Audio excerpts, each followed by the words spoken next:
fuck it, Game Awards time. Once again, when there's like one thing that's going on, there is absolutely 0% chance I could do anything else. Everyone is being cringe and cancerous fuck. It's Game Awards time. Sorry. We are gonna watch the Game Awards, okay? I can't deal with it. I know there's 20 minutes left, but they're already showing stuff, and nobody, and I mean nobody, wants to miss out on a single second of my fucking soy-facing ad! Oh! Oh! Watch it! Game Awards!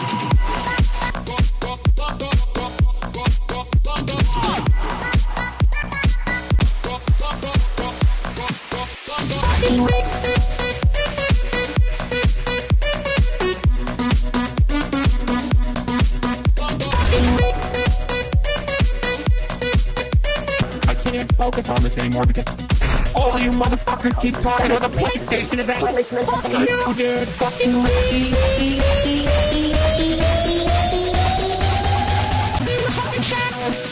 Mommy, sorry. Mommy, sorry. Mommy, sorry.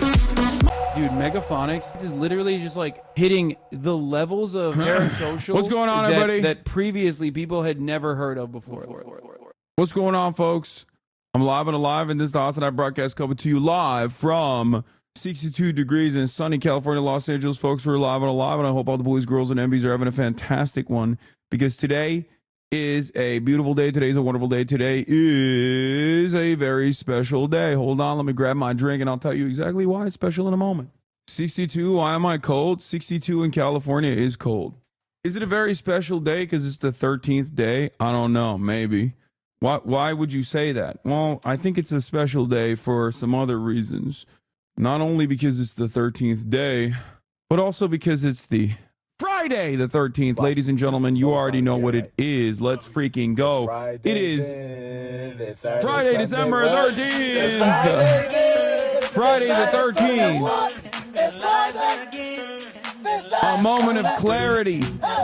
A moment for all of you to feel like human beings once again. Once again, oh Lord.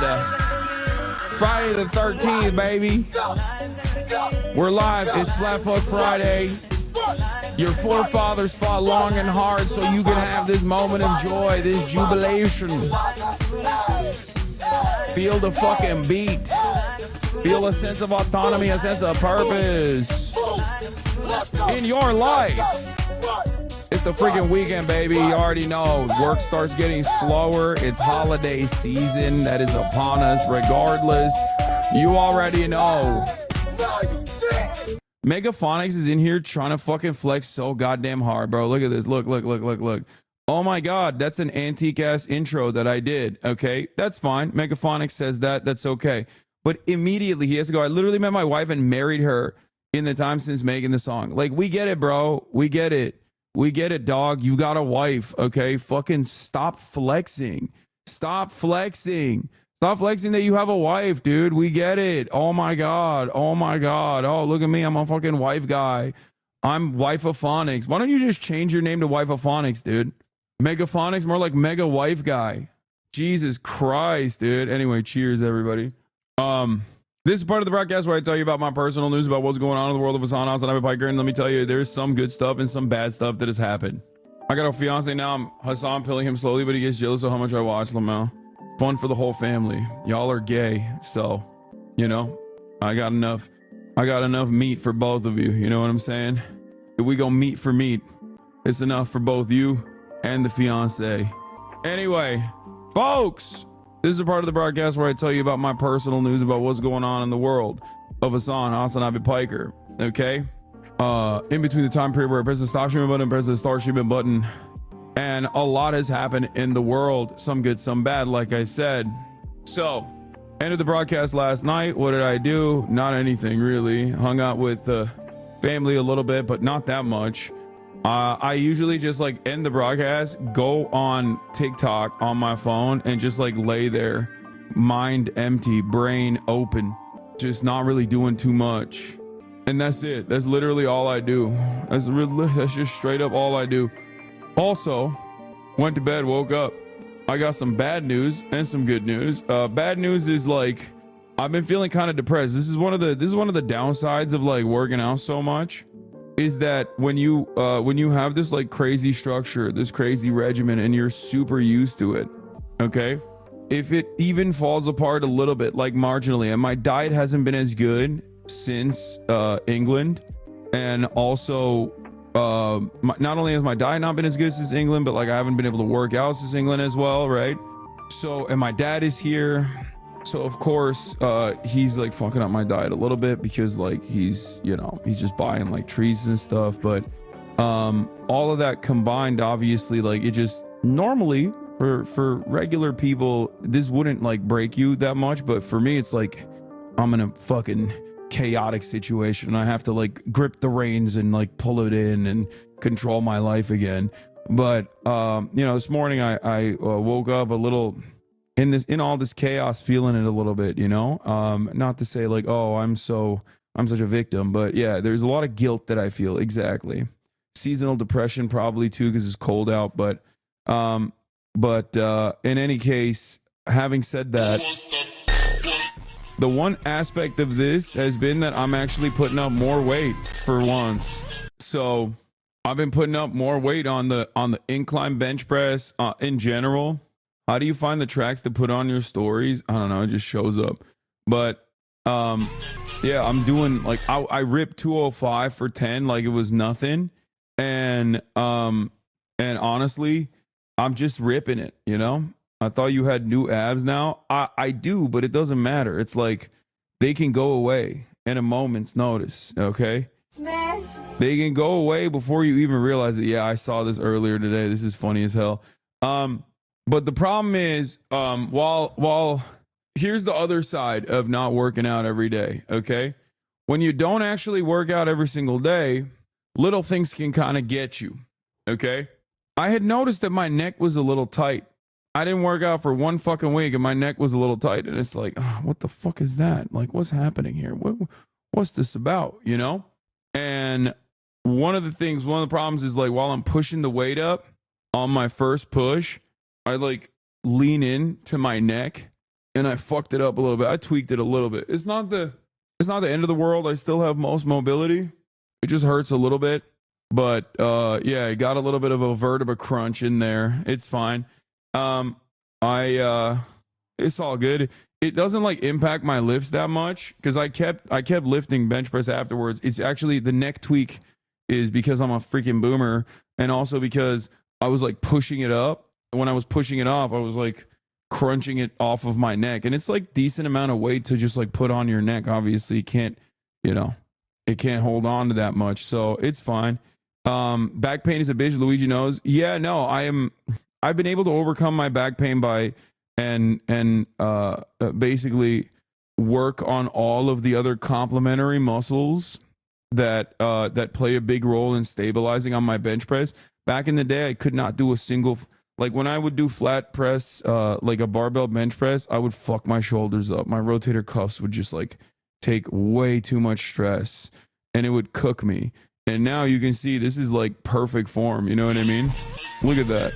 Maybe a little bit too fast on the eccentric, but yeah, putting that weight up. So rotator cuff pain is gone, but I haven't had like any sort of severe injuries in a while. And I guess this is like the closest I've gotten to like somewhat of an injury. Yeah, Red Pill Saiyans, like Dan Bilzerian's fucking clear, uninterrupted, insane Holocaust denial. We'll talk about that in a little bit. You don't get that worse from dumbbells. I find them much more intense on joints. No, dumbbells are so much better because you can do a natural grip. Dumbbells, you can control the grip. You can have it, you can put it up like this, you can put it up like that, you can put it up like that. But in a barbell, there's a straight path on the barbell. So you're cooked. You can just like push it straight. You have to push it straight. So having it locked in like that, or not a natural grip, a neutral grip. What am I saying? But in any case, folks, that's neither here nor there. It's the fit pick of the day. You already know. Just posted. You can get even more range of motion with dabs. It's not huge, but I did 500 push-ups in an hour last night. I felt pretty proud. That's an insane number of push-ups, dude. Are you out of your fucking mind? Yeah, I already watched this yesterday. But yeah, like even this like little bit of fat right there, mostly skin, but a little bit of fat right there and a little bit of fat here and mostly skin, that in and of itself is like very frustrating for me because I have body dysmorphia. I see like all of these like minor things that most people would not pay attention to, but that's the way I see it. That's just, I see all that and I freak out about it. Yeah. Oh, body. There we go. You might as well dip the head in there. Oh. Let's go. What'd you eat today? Just chicken, huh? What is it? Chicken. What does it sound like, chat? No. Oh. No, stop. Jason said, close your eyes. Me. Holy fuck. Wim Hof. Wim Hof. Oh. Oh. Okay. Let me. Oh. Oh. Okay. Oh. Side profile looks good though. Back muscles look good. Side profile looks pretty good regardless. You know what I mean? I'm not even flexing there. You know what I mean? I'm just getting out of the goddamn ice bath, right? How much shrinkage was there? A decent amount. My Kurdish dad beat my ass because of you. Wait, what? Why? I am no better than a man. Like, look at that. Damn, you're a big burly boy. Look at you. That progress is impressive. Yeah, I mean, I'm happy about it. Yeah, we got the Pelosi fall. Also, there was this. This is funny. I reposted this already. Smash.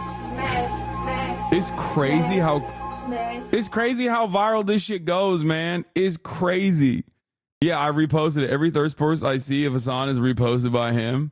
Yeah, I see the fan service. I like the fan service. Okay. I see the fan service. I like it. Oh, there's an update on the conservative mom who subbed to HasanAbi. Uh-oh, let's see. I'm day 3 post-op for my surgery and I'm incredibly swollen and a bit bruised. And now I'm really embarrassed because I wasn't expecting my mom and my account to get as much attention as it did yesterday. So hello to all the HasanAbi heads watching me. And frankly, I don't want to show my face because of the potential of Hasan seeing my account.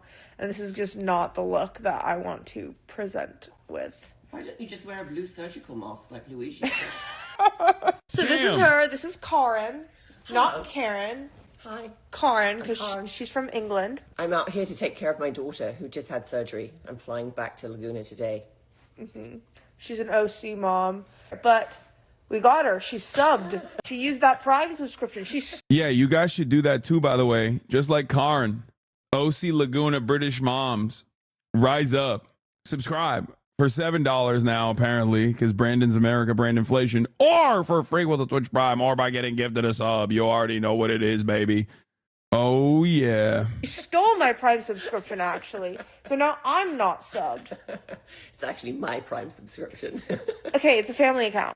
That is pretty funny because, like, that is the meta, right? That's the joke. I used to always say, like, use your mom or dad's Amazon Prime account and connect it to your Twitch account to use it on your favorite broadcaster. Hopefully that's me. And many of you listened.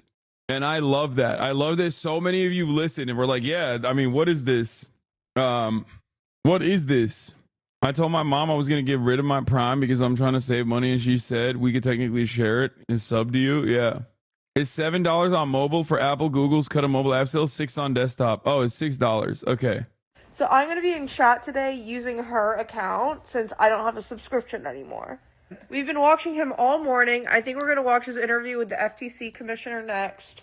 So, Karen, so far, what makes you like him? Well, one, he's very cute. Yeah, it doesn't hurt. Deny that. But he's interesting. It's fascinating reading all the comments and all his followers. It's so varied. It's all across America, which is not what I expected. The world. Is it the world? He's global. I didn't know that. I'm new, brand new to this. He's very funny. He's entertaining. Alexandra made me look at his Instagram page. And, oh my God. But I love his dog. And the poor dog is always being twirled around up in the air. But Kaya. We love rescue dogs. So yeah, we're a big dog loving family. So she loves. Look at her. Look at this bitch. Oh my God. I love her so much. Listen, no more mom jokes. You do be twirling her around. I do. But listen. It's kind of funny. It's interesting. Like, she is very unique. She's unlike any other dog I've ever been around, where she loves laying on her back. It's crazy. Like, she'll come up to me Okay. She's 100 pounds and she got an extra chunky, but like she'll come up to me and she'll be like, I want, I want cuddles, right? I want cuddles. And as soon as I start, when I give her uppies, okay, when she wants cuddles, she just flips around and then she's just laying like this on my lap. It's just like a very strange thing that this dog does. I've never seen, like, dogs normally don't like being on their back. They sneeze when they're on their back. She's just always on her back. I don't know. Anyway, car-sized lap dog. Yeah. Okay. Other than that, Megan Kuniff saw my shout out. She said, you still have hella people who are going to go there and report on themselves like Megan Kuniff. A friend sent this to me today. Appreciate the shout out, Hassan the Hun. Yeah. The one who was like, really. Nah, they're gonna cover it because they're fucking, because. I worked in dog cognition. Every dog caretaker thinks their dogs are that special. Okay. Like, what do you mean dog cognition? What does that even mean? Like, what? And also, stop hating. Like, what? You got a whole ass degree just to learn how to hate dog lovers more? Like, what is this shit? He said, I work in dog cognition. I got a special degree to tell you, like, your dog ain't shit. What kind of fucking job is that? Is it too early for Woke of the Day? That's not a Woke of the Day award. I need you to elaborate. Is it too early for Woke of the Day? That's not a Woke of the Day award. I need you to elaborate. Hassan said he debates in his dreams and then writes what he says down when he wakes up. There's nothing to elaborate. You dream about stuff that you see. You dream about stuff that you experience daily. And yes, in my mind, I'm working constantly. I'm always on my Sigma grind set. You're sleeping 8 hours a day. That's wasted time if you're not also using that free time to craft better arguments, to craft better narratives. Okay? That's it. There ain't no off switch on this. Anyway, that's all. Let's blast off. That's all I got for now. All right. It's Friday. We have a lot to cover. UHC CEO shooter updates. New York Times op-ed from UHC draws controversy. Peter Thiel fails to defend CEOs. SICKO watch later for sure. We haven't been able to watch freaking SICKO. It's crazy. I write down my dreams all the time, especially if there are family members in them that are no longer around. Oh yeah, Nancy Pelosi in the hospital. Pelosi in the hospital. AOC sends her regards. I don't know what the fuck happened. Not my Pelosi. No, not my Nancy. She has good healthcare. She'll be fine. All right. Yeah, the who must go AOC Nancy Pelosi meme. Doctors are confident the damage can be repaired with a routine operation, they're saying. She fractured her hip after she fell. Arky posted your selfie. Oh, wow. Finally. Put it away before my wife sees it. Should have had him in the TikTok. Exactly. I hereby give you my Oscar nominated documentary for killer health insurance companies like United. Michael Moore made SICKO free. My goat. God, I love Michael Moore. People are always so funny when they just like get mad. People are so funny when they get mad at like Michael Moore or all these like old school people that have been at this game for a very long time because of just some like minor disagreements in the way that they see the world. And it's like, dude, this person has been doing this for a lot longer than you've been alive. Okay. You're not going to always agree. Like, who cares? Right? The hell's wrong with you? Yeah, we're going to watch party it because Michael Moore is my goat. Moore made mad that veterans getting healthcare in Cuba documentary, right? Yeah, that's the documentary that we're going to watch. Youth have a higher net approval of Mangione than of Brian Thompson, United Healthcare, and the health insurance industry. That's funny. Finally, they do have, I guess they made a decent poll that specifically targets this. And I told you, strong positive 18%, somewhat positive 13% for respondents under the age of 45. Brian Thompson, who under the age of 45 has a strong positive for Brian Thompson. Like I don't, or United Healthcare. Like it's just so weird. It's a fake poll. Check the account. Is it? Oh, this has zero. This has 355 followers, but it's been followed by Ed and Germantham. No, the poll is real. Unk is at it again. Oh my God, I know. Unk is making it really hard for me to avoid talking about him with this whole like right populists are gonna save us shtick. You know what I mean? Oh, we're doing an alliance. There's a real coalition that we can build on. Like I see the method, I see the vision. I don't agree with it. I don't think it's a successful strategy. But it's just hard. It's hard to. It's fake. It's a Dirk Fuckner account. What? What is Dirk Fuckner? What? All right, whatever. We'll look at the poll in a second. I'll dive into it to try to see its veracity. But I don't rate anything Jank will say since Trump is still a month away. I see it as basic cope. Incels are crashing out. Yeah, I know. We're gonna cover that too. Hold on. Yeah. Video game awards draws incel ire. Sicko watch later.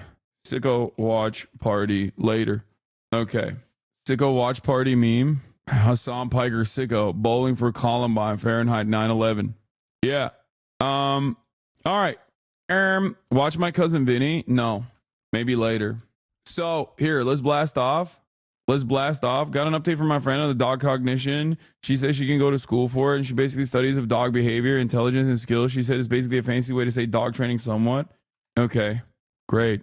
Maybe your friend shouldn't be spending all of this time and this degree that she got making people feel bad about saying that their dogs are special when their dogs are special. Okay, I'm blasting. Okay, this is an insane blast off meme. Autism of the year, tism instead of time. 127. I'm super autistic. I got the best score in the autism test, way higher than Biden. You can ask my doctor. He said he's never seen a score that high. Y'all are crazy, man. Y'all are crazy. Is the news real that you maybe will play Worms Crazy Golf in the upcoming years? No, that's fake news, man. I'm sorry to break it to you, except I'm not sorry to break it to you at all. That's just fake as fuck. That's super fake news, brother. Don't even begin. Don't even try. Don't even try to see that. Don't even repeat that shit. You know what I mean? Highly recommend Alex Capel's video on the healthcare system if you haven't watched that. Can we get a W Japan? Honestly, W Japan, dude.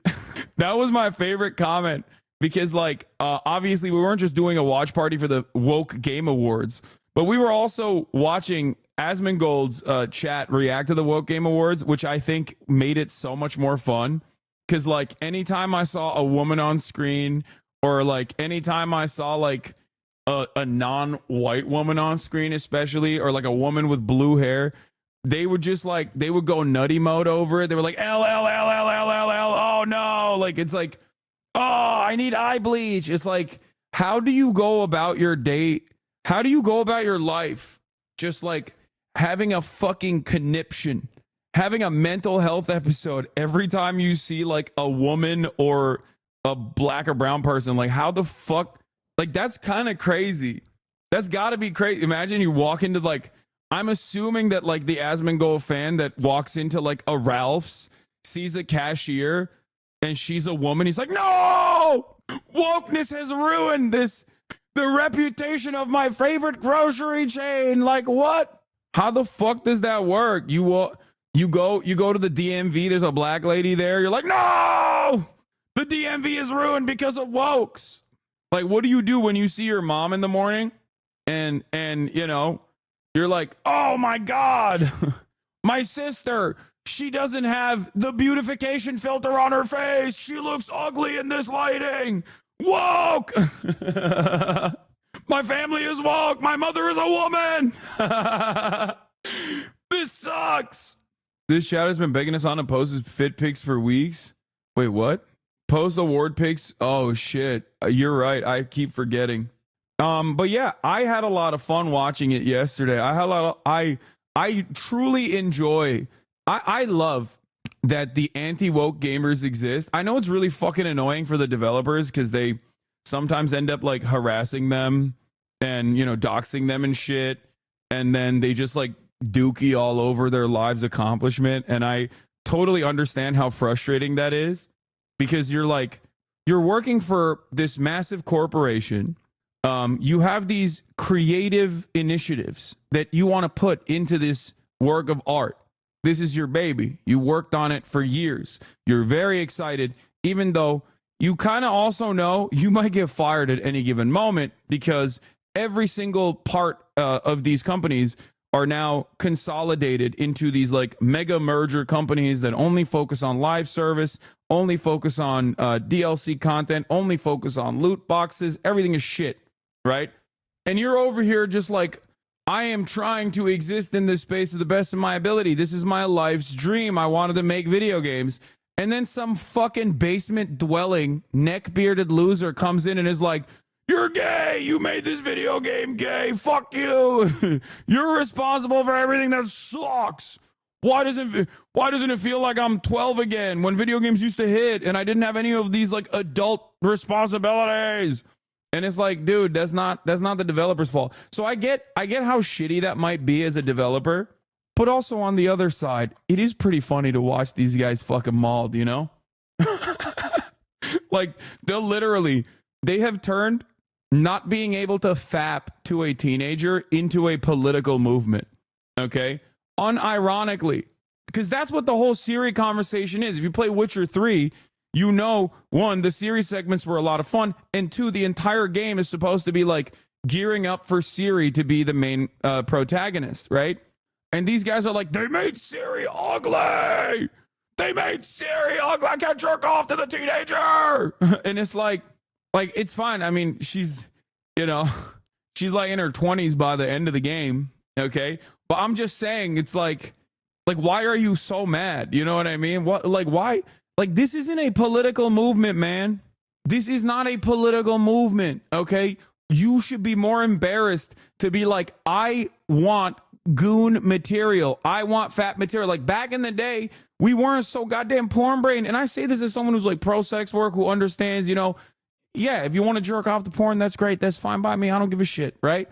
But it's so strange that these guys have turned gooning into a shameless political movement that is at the forefront. Like that's on their banner, dog. They're card-carrying gooners. They got the fucking NRA for gooning over here, where they just straight up are like, if I can't jerk off to this white woman that is the main character, I will firebomb your publisher. It's like, you should be embarrassed to say this. You should be more embarrassed to openly be like, my desires, my sexual gratification is what matters in this process. Okay? And I don't understand it. Like, look at this. They've turned gooning into a science. Enlarged orbicularis oris, too compressed glabella, nasion bridge too high, body of a zygomatic bone is too high. Like, what are you saying? You need to be sedated, dog. Like, I'm serious. If a person in my immediate orbit started talking like this, I'd hit him with a fucking ketamine dart, okay? I'd be like, go to sleep. Shh. I would choke them out until they fucking fell asleep. I'd be like, nope, you're going. You're being institutionalized. This got to be a joke anyway. Amazing, but please, Siri's face needs work. Witcher 3 face model look much better. Hopefully this gets updated. She's older, man. Come on, be serious. I'm very serious. There are some serious anatomy issues. I bet the team knows. $20 says you look like somebody ran you over with a snowplow. It's like, bro. Straight up. You have thoughts like this. You need to be sedated. You need to be sedated and institutionalized. Like, this is thought crimes, okay? This is a crime. It should be a crime to think like this. Straight up. This is the one time I'm saying it. Like, this is madness, dude. Have any of these guys gotten ass before? No, of course not. Like, first of all, CD Projekt Red, if you come after CD Projekt Red, you come after me, okay? I'm telling you right now, I will defend the nation of Poland and CD Projekt Red with my fucking life. That's number one. Number two, they got one PC in motherfucking Poland, bro. They got one goddamn PC in Poland. And look at how much they do with that one PC in Poland. They put the goddamn country on the map in a positive way. They're like half the fucking stock market. They're half the country's GDP. So that's number one. Number two, I don't even have a number two. I just fucking love CD Projekt Red's work. So I think it's crazy that they're out here dookieing on that shit. Maybe it's just me, but I feel like the market for masculine, non-conventionally attractive female leads in games isn't as big as the video game industry thinks it is. How do we feel about Siri in the cinematic? Siri looks fine. Geralt looked quite different in the CGI trailer versus his in-game appearance, so I would reserve judgment for now. The post is more so about the Naughty Dog game. So I will admit there were a lot of like, not masculine necessarily, but like there was a lot of non-white, non-traditional looking women as leads in a lot of these games, right? Or even white traditional looking leads in a lot of these games. But I don't give a shit. I just want the game to be good. I don't care, okay? Like, I don't know why it doesn't factor in to my equation, like to the way I enjoy a work of art, if it's led by a woman or a man or whatever the fuck they look like. Like, Dave the Diver is awesome. He's a fat dude. You know what I mean? It's hilarious. It's amazing. It plays into the story. And I don't understand. Like, just make good games. That's all I care about. Hasan does not see gender. No, that's not what I'm saying at all. What I'm simply stating is, I don't care. Okay? I don't care. And I'll take it one step further. I don't think you should care either. As long as the game is good, as long as the story is good, as long as the mechanics are good, as long as it's compelling, who fucking gives a shit? Okay? Who cares? I don't understand it. Must have triple D's as a women lead, or it's unbelievable to these people. Like, the greatest example of this is, I think, Stellar Blade. Like, it's kind of one note. They're sexy, but it's kind of one note, you know? It's a decent game overall, but again, it's bubblegum. So obviously, like, sexy ass leads don't change that dynamic at all.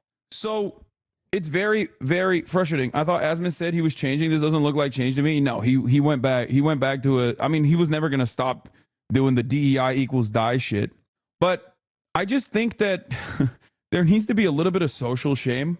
And I'm shocked that there isn't more of it. Like, there isn't more backlash overall, because I think that there is so much resentment that people have. There's so much resentment that people have towards like the way that the gaming space has evolved over the years, as it's become a multi-billion-dollar industry in and of itself that is like more successful than Hollywood, even global. Okay.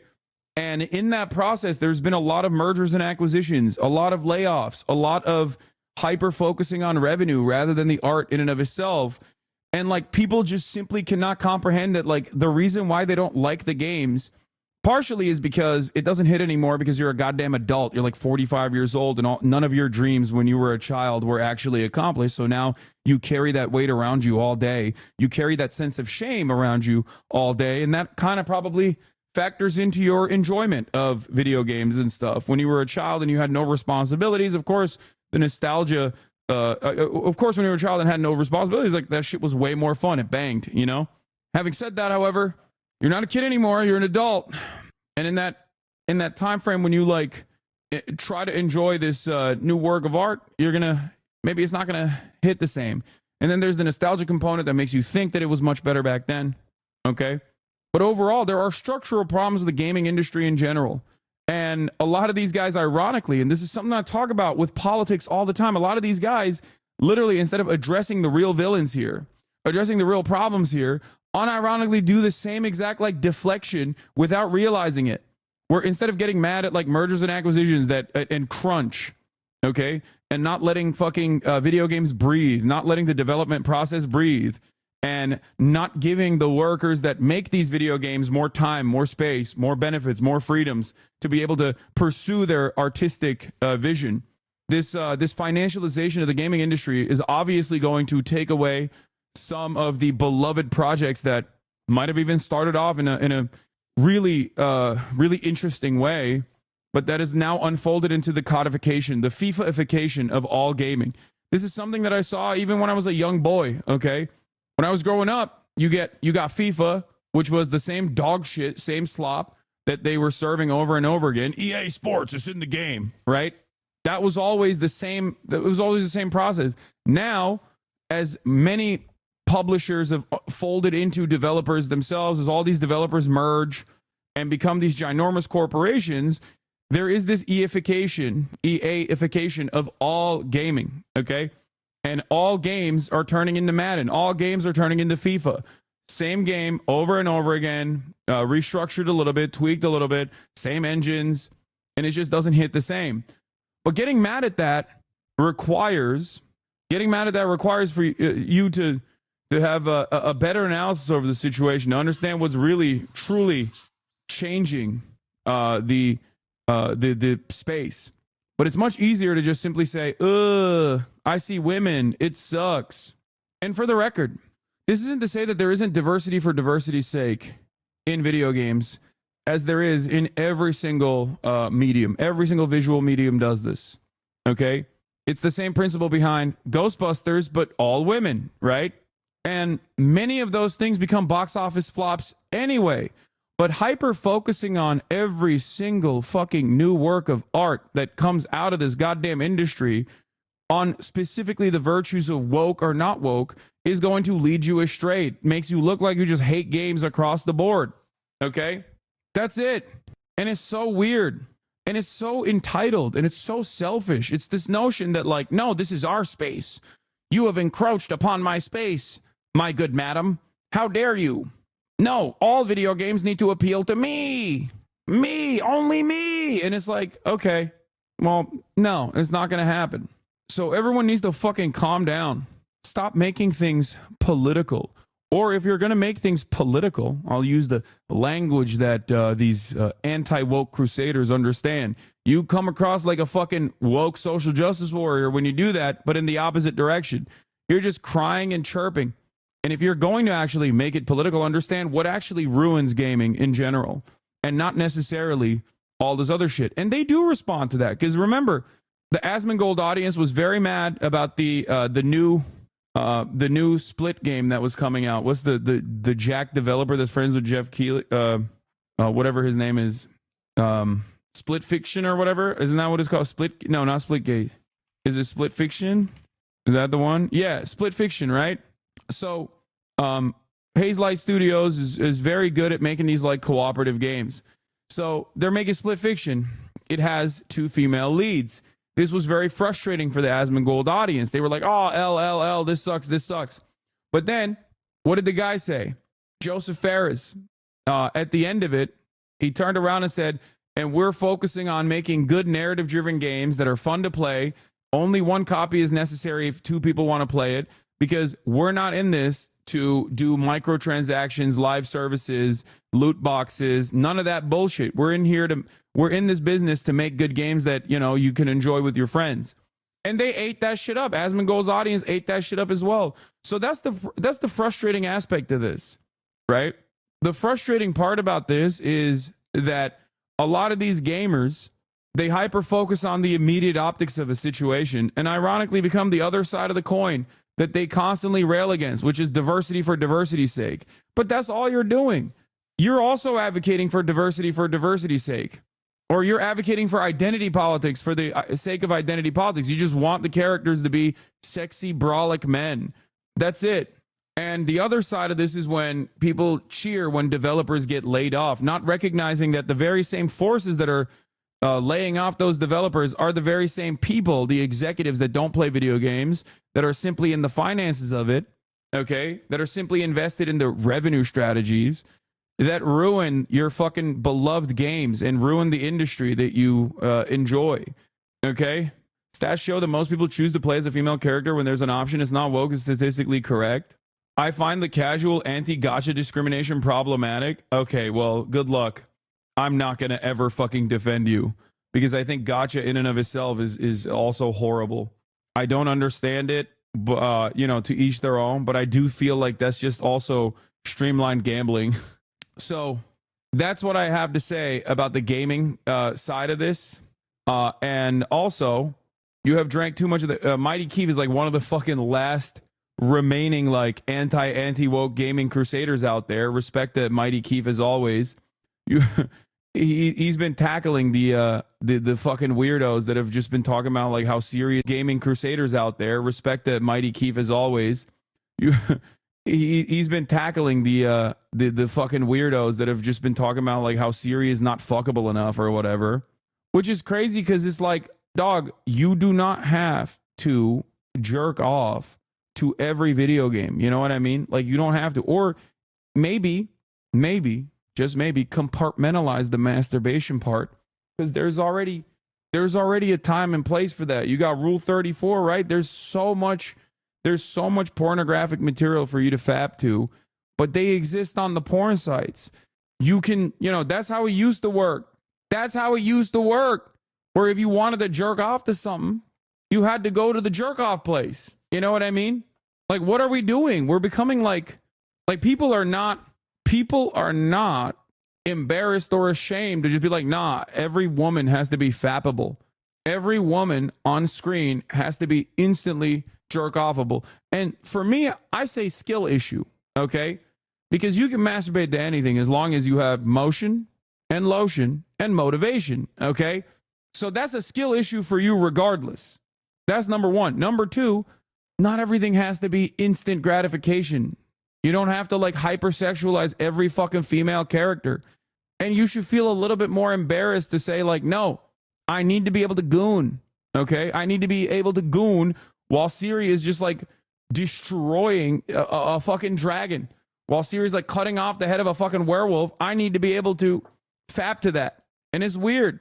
That's a weird thing. That's a weird thing that you should not, you should be ashamed to just like even have those thoughts. Okay? Anyway, them boys are calling Witcher 4 woke. Lamau, they are never to be trusted. I can't imagine being a video game enjoyer and thinking that everything comes out sucks. That's got to be so depressing. Why would you even continue to play games? Siri looking fine. They are so weird, lol. That's the other side of it. Like, she looks hot. Like, the fuck do you mean? Ironically, people want diversity, but making everything the same because of so many options and this and that needs to be in the game. The reason games become all the same. Yeah. It's just like there's a time and place for everything. There's a jerk off space online. You know what I'm saying? Oh, yeah, I saw this. Speaking of the jerk off space, Parable of Saviors by 5-star F word for the creator chose not to use archive warnings. Luigi Mangione, Hassan Piker, Hassan Piker X, Luigi Mangione, prison Mpreg, alpha bisexual Italians fanfic. Y'all need Allah, okay? You need the Quran. You need to pick up a copy of the Quran if you're writing stuff like that. But yeah, I just don't get it. I don't understand it. I will never understand it. You will never be able to make me understand it. I think it's because I'm fucking far too normal. You know what I mean? Where when I see a new video game coming out, I don't immediately go, can I jerk off to the main character if she's female? You know? That's a weird attitude to have. And I think you got to squash that. Okay? If that's the attitude you have in your mind, you got to fucking erase that. You got to be like, man, this is a weird opinion to have, I think. Maybe I shouldn't think this way. Zylax, thank you for the 100 gifted subs. Dynamic Chap, thank you for the 5 gifted subs as well. Okay? I feel like gamers are gamers, capital G gamers, hard R gamers. They just like slot certain things. They see the optics. They're like fucking lizard brain. They go, is the video game's protagonist a sexy white man? If no, is it a sexy black or brown man? If it's a woman, is she a white woman? Okay. And then it just like, it's the wokeness markers. Okay. They go, oh, is she a white woman? Is she sexy? Can I jerk off to her? It's like a flow chart. If the answer is no, then it's woke and I hate it. Okay. If the answer is yes, then it's not woke and I love it. It's weird. And at the bottom of that pile, obviously, is any sort of visual representation of like someone in a wheelchair or someone who has a non-gender conforming haircut, or someone who has like if it's a woman and they're kind of fucking brolic, then oh God forbid, then it's woke and I hate it. Bro, people is just dumb, and that opinion is weird as fuck. If they're complaining how it looks is the dumbest thing ever at the end. What stays is the gameplay and mechanics, not even the graphics. They're just weirdos that won't spend a dime and are complaining about it. Yeah. So, odd situation overall. I think people should be a little bit more ashamed. But yeah, people are very mad about the Intergalactic Heretic project, or the new project from Naughty Dog. Not thinking about it like, oh, what a joy. Naughty Dog finally made a fucking new IP. And they've done a bunch of great IPs in the past. Like, they've done a bunch of great fucking games. Naughty Dog makes a new fucking game, and people are like, well, there's a bald Asian woman as the main character, so automatically I hate it. And you got the GOAT, the absolute fucking GOAT, the stud Trent Reznor doing the score. Okay. I don't know if you guys watch Challengers, but you know I'm a fan. Okay. Oh my God. Oh my God. You like Trent? Yes. I'm not Mr. Music listener, but I can appreciate a good score. Okay. It's time I got bored of jerking off computer games, ended the moment I could go out and get real women. These guys are just 14-year-old virgin brains. No, that's the problem. The problem is they're not even fucking 14. They're desperately seeking out the feelings that they have when they were 14, but they're not. They're like 35. They're 40. You know what I mean?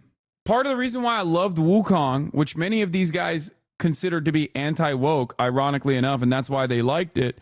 But the reason why I liked Wukong was because it was the format of something that we've seen before. It was God of War, right? It was God of War with the mechanics of a Souls-like game, right?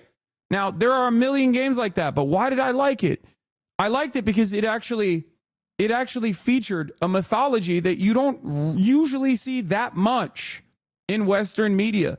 You see remnants of that mythology that has been very impactful, like Dragon Ball Z, One Piece, and numerous other works of art that make its way to the Western world. But like the very fact that it was Chinese mythology, it hyper focused on Chinese mythology. Like, I think that's unique. That's when diversity is good.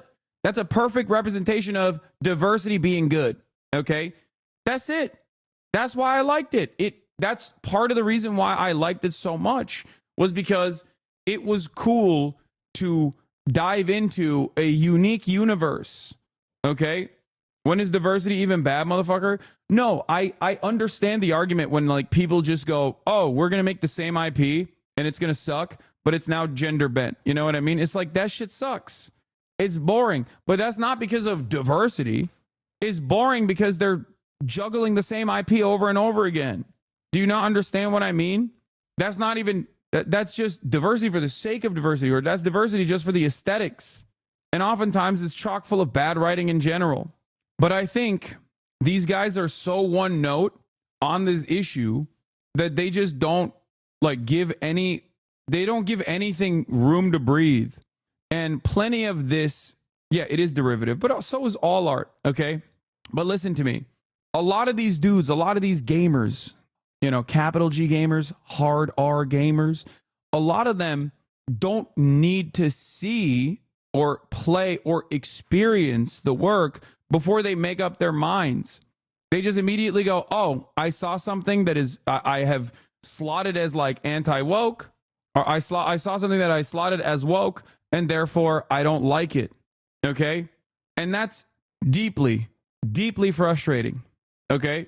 It's very fucking annoying.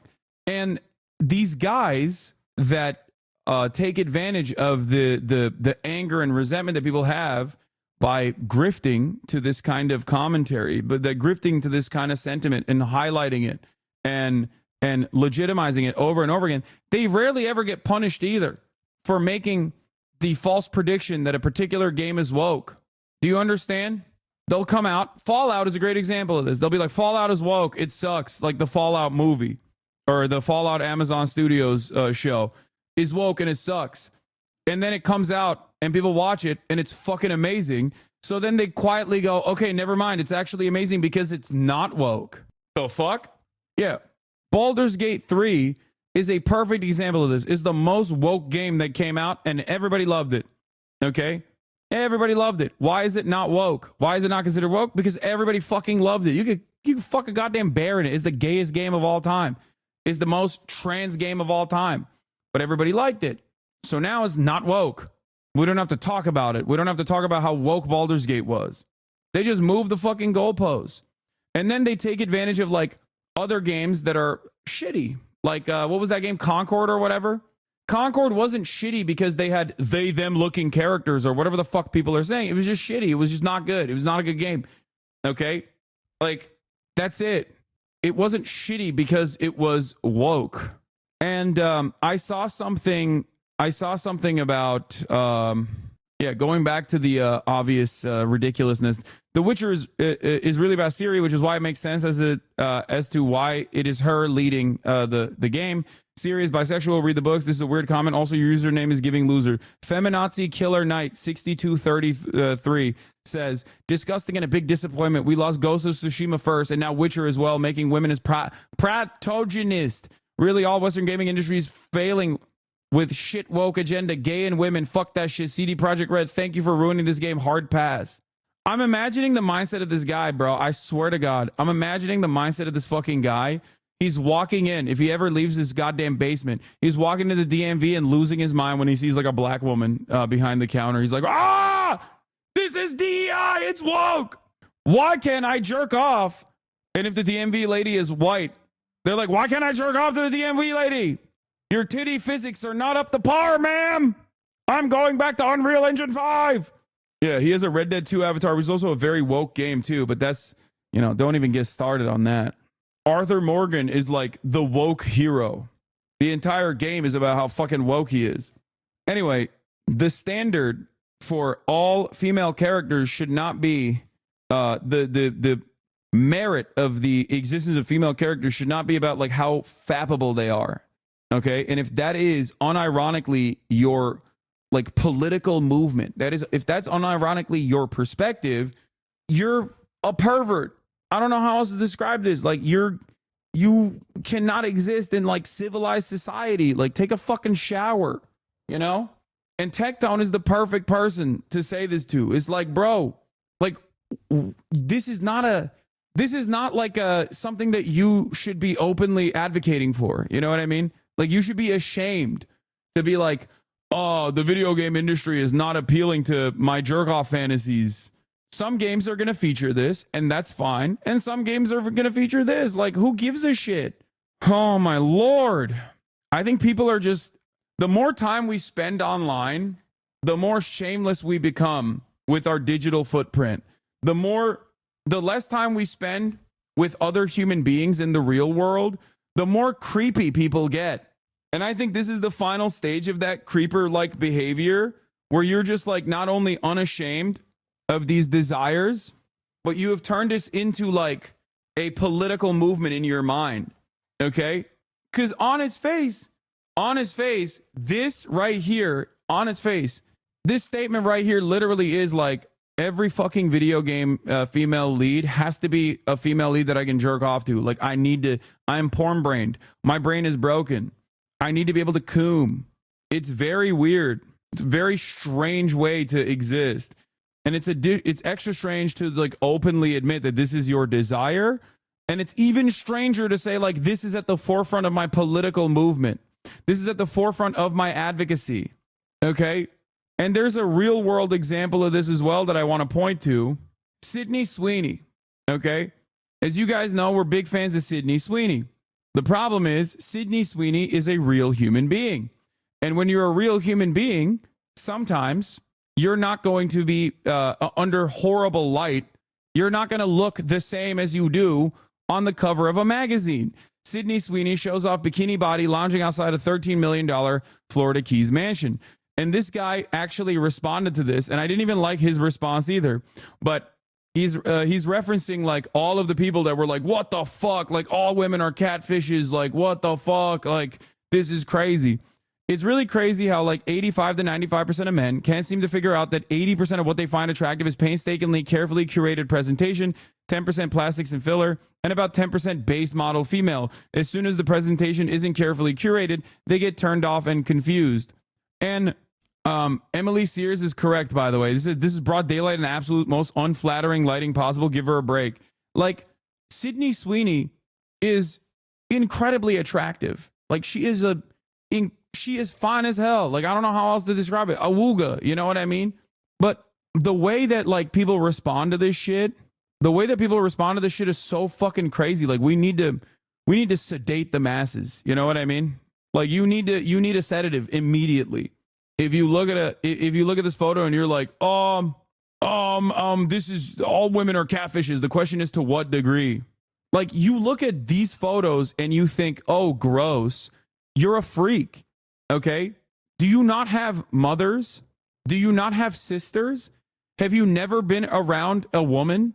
Do you not understand that, like, of course, people are not going to always look their best, their very best. and she still looks fantastic here. I don't understand it. Like, have these guys forgotten what real human beings look like? Now, the reason why I'm saying, do you not have a mom or a sister or a cousin or something, is because I know they don't have girlfriends. Okay? I know they do not have girlfriends, because if they ever had girlfriends, they would know that, yeah, of course, someone being dolled up is going to look different than when, you know, they're waking up in the morning.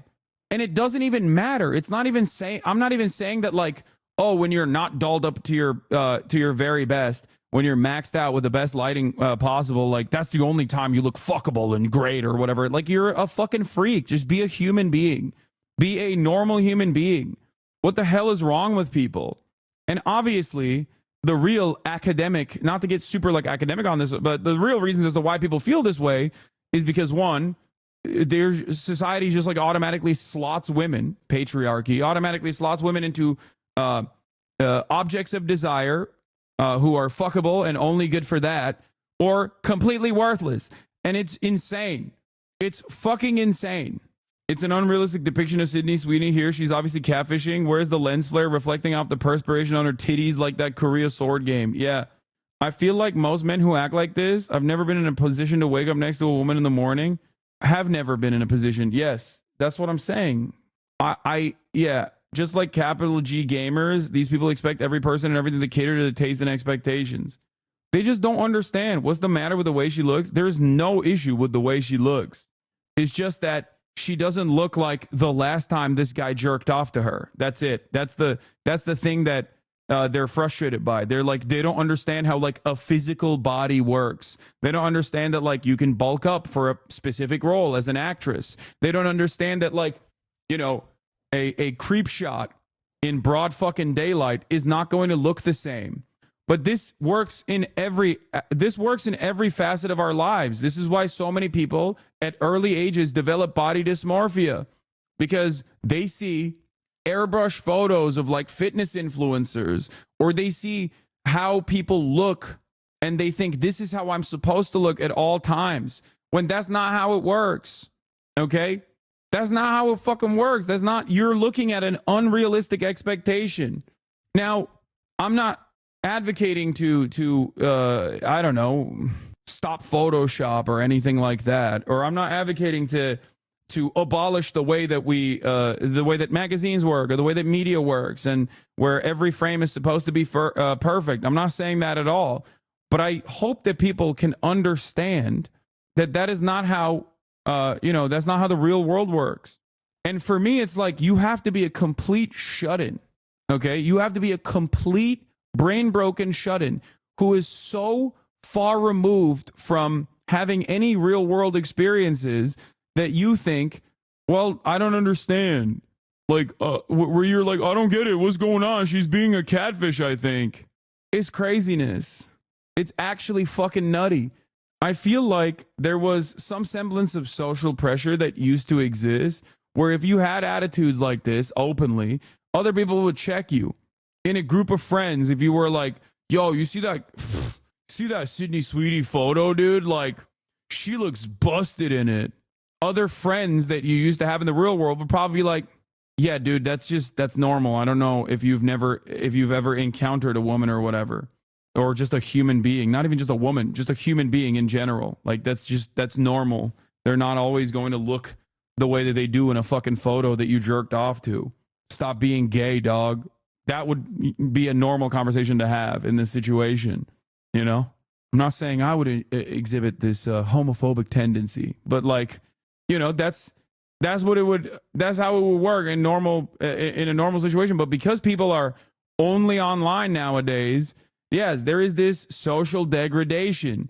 We have become more degenerate. As someone who works on and edits photos all day, there's been this big shift outside of the modeling industry to embrace the imperfect. I think fashion and movies and branding is slowly following suit, but these coomers stop the momentum because they are the dumbest consuming whales. Yeah. To be fair, the men making these comments are supermodels. Yeah. Well, for them, obviously, you don't have to be, right? Obviously, for men, they don't have to be. They have to just be successful.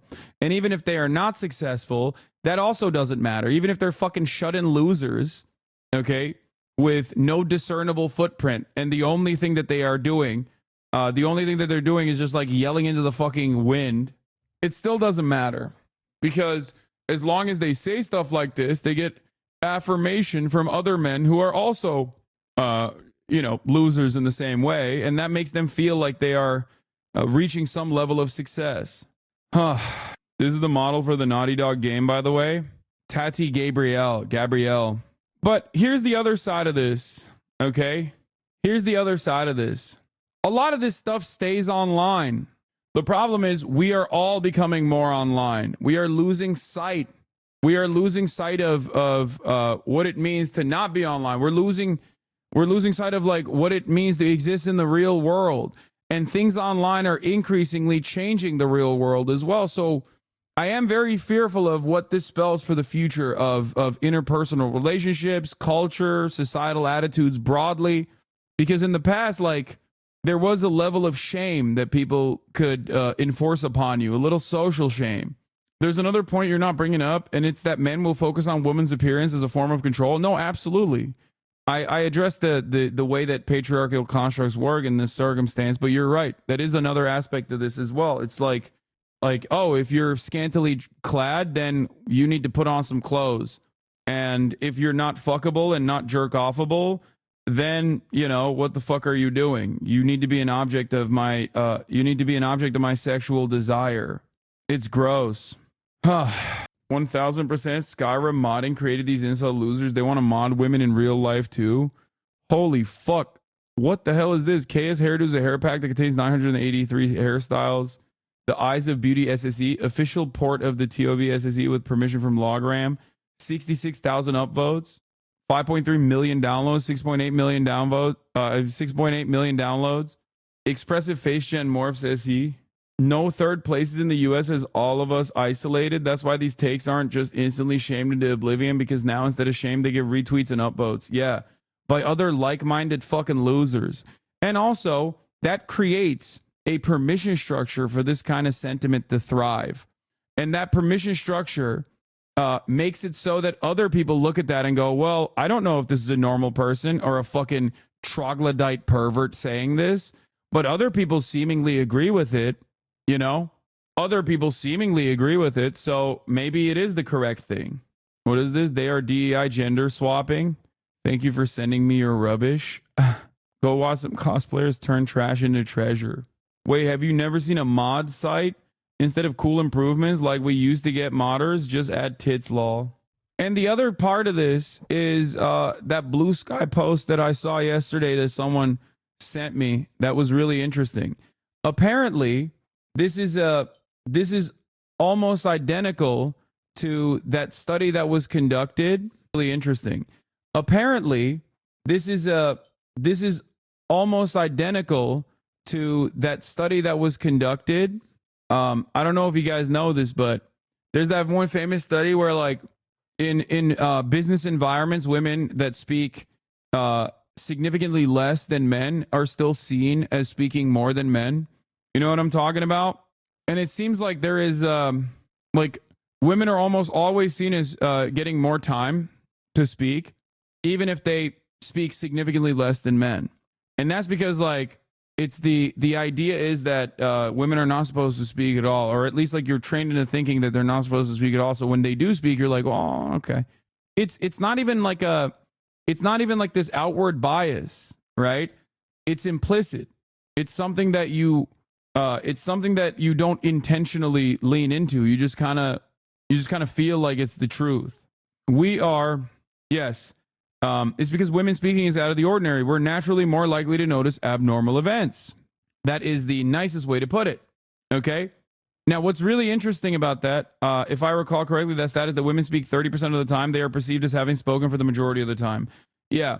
So what's really interesting about that is that because the gaming space is so, historically so focused on tailoring to this, catering to the specific needs of, like, men in general, right? Even when you have like any female roles, we think like, oh, this is happening a lot more than I'm used to. And I think that's a big part of the problem. because there were stats on this, and apparently it's like 7% of all new games that have come out have a female protagonist. And I think like the LGBT tag on Steam is even lower than that. It's like 1.3% or something of the new games that have come out. Yeah, this is the Jacob Geller post from Blue Sky. Here. Fascinating video on Steam trends, especially these statistics of all the games released in Steam in 2024. Did you know? It seems that just 2.5% had the tag LGBTQ+, and 7% had the female protagonist tag. This is supposedly the political trend that is overwhelming and destroying gaming. That's what they are saying.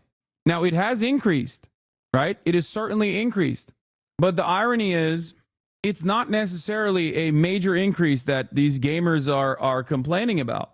Now, you might say these tags are fucking bullshit, okay? And that there's a lot more female protagonists that are out there in all these games. But I'm not so inclined to believe that. I think we just treat non-female protagonist games as invisible, the norm. We don't see it in the same way.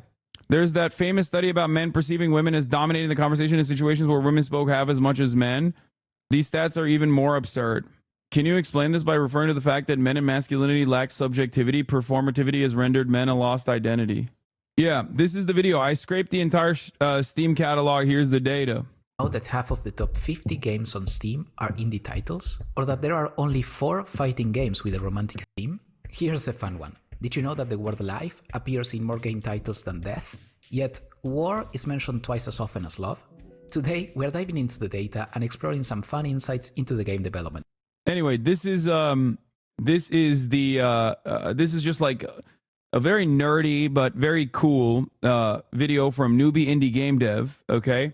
That basically scoured the entirety of the Steam catalog and created these like data clouds, word clouds, like all this stuff to just like see where the space of gaming is, like what the space is, what the space looks like. And I think it's pretty valid to look through the Steam catalog. Is the most comprehensive catalog out there. Obviously, you know, I love data 127. I don't love data. Stop. Reactionaries don't care about data. They only care about the vibe, dog. Yeah, I know. What is 127? It's my high score that I got on the autism test, okay? That's what they're referencing. But I think this is the most interesting aspect of it, you know? The notion that only 2.5% had the LGBTQ plus tag and 7% had the female protagonist tag means at least like the female protagonist one is the most important one in my opinion. That means that games are still overwhelmingly featuring male protagonists. Now, the argument here isn't to fucking be like, no, it has to be 50-50 or anything. I don't give a shit, okay? I don't give a shit at all. I want games to just be good. And if games are bad and you're feeling like games are becoming bad, when I don't even necessarily agree with that, I think the space has grown and absolutely ballooned in size in comparison to where it was when I was younger, okay? As an old man at the age of 33, like, I never would have thought that gaming would get to the positions that it's gotten to, where you can have like a singular developer make a fucking multiple award-winning game like Balatro. Like, that's crazy, okay? I'm 33 years old, and when I was growing up, you got once every fucking decade, you got like this world-changing game, you know what I mean? Now you can get it in a week. Side-by-side comparison of Akira and Intergalactic. Yeah, that's pretty sick too. They just completely ripped the Akira vibe, which I love. Did you play Roller Coaster Tycoon growing up? Yes. Anyway, I don't know, man. Back in the day, we had Ocarina of Time, Final Fantasy VII, Mario 64, GTA. So many go so close together. I know, but my point is, wait, I wasn't saying that there aren't like incredible games that came out back then. I'm just saying that like they would come out in a big blast sometimes, but overall, there was a lot of time that took place in between. And gaming since then, like the industry since then has grown so much that there is seemingly one of these like AAA titles or quadruple A titles or world-changing games with incredible technology backing them coming out with regular frequency. At least that's the way I feel about it. Maybe I'm wrong. Chad has Beatles bias. Yeah. We used to wait 2 to 3 years for a smash hit. Now we have one every other month. Yeah. And it's also international too. There's like you know, there's a bangers coming out of every goddamn country at this point. Like, dude, think about it. Like, Poland is making fucking these incredible video games now. They got one computer over there, and they're using it for good. So I'm not sure about that. A lot of games were released in the late 90s, all pretty much at the same time. No, but it would take a long ass time in between, is what I'm trying to say. All right, anyway, let's continue. Yeah, motherfuckers in Ukraine make video games like Stalker while they are literally being invaded. Like, that is how insane the gaming space has become, where you can be under fire, okay, being straight up invaded, and you can make a goddamn video game. Anyway, Chatter's thinking less good games come out now. Have no idea how many more games in general come out now than in the 90s. Exactly. But yeah, let's see what Squeaks was doing. As a little child, because there weren't games jobs. He was doing the same shit I was doing. I stayed passionate about it and broke through in basically my late 30s. Blue hair, pink hair, wrap it up. Get laid off before Thanksgiving, and I said to my wife Jess, like, this is unacceptable. Hi everybody, it's Amir, and I'm here to help support you as you look for. I do appreciate Asmongold's chat existing, though, honestly, because it at least like improved my video game award experience. You know, it certainly improved my video game awards experience. It was like content, how fucking cancerous it was, but also simultaneously there were some brief moments where it was hilarious, like that one guy who said, "Honestly, W Japan." That was a very earnest moment from at least one Asmongold chatter who just fucking saw all of the awards that like Japanese developers were winning, and he said, "Honestly, W Japan." As you look for your next opportunity in video games, I can't imagine.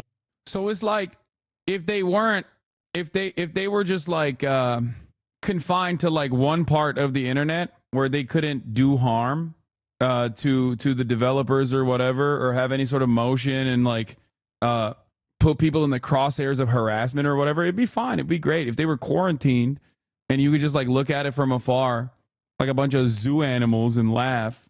Then that's fine.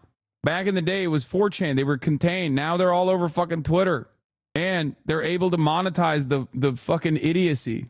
It's very frustrating. Also, this is the last thing I'm going to show. Wait. There's Kojima. Look. Ooh. Did you know that Jeff Keighley's friends with him? Yeah, but does Kojima know that? He didn't like it because he's like, I don't know what the fuck these guys are saying.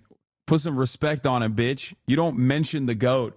I love the clip I saw Emeru talking to Asman saying, "You really are the Lich King. When you were suspended, my chat got wild with some strange-ass people. They all had nowhere to go." Yeah. They are more famous than he is. In that room, they are not more famous than Kojima. Kojimbo is fluent in English. He just doesn't speak it because of insecurity.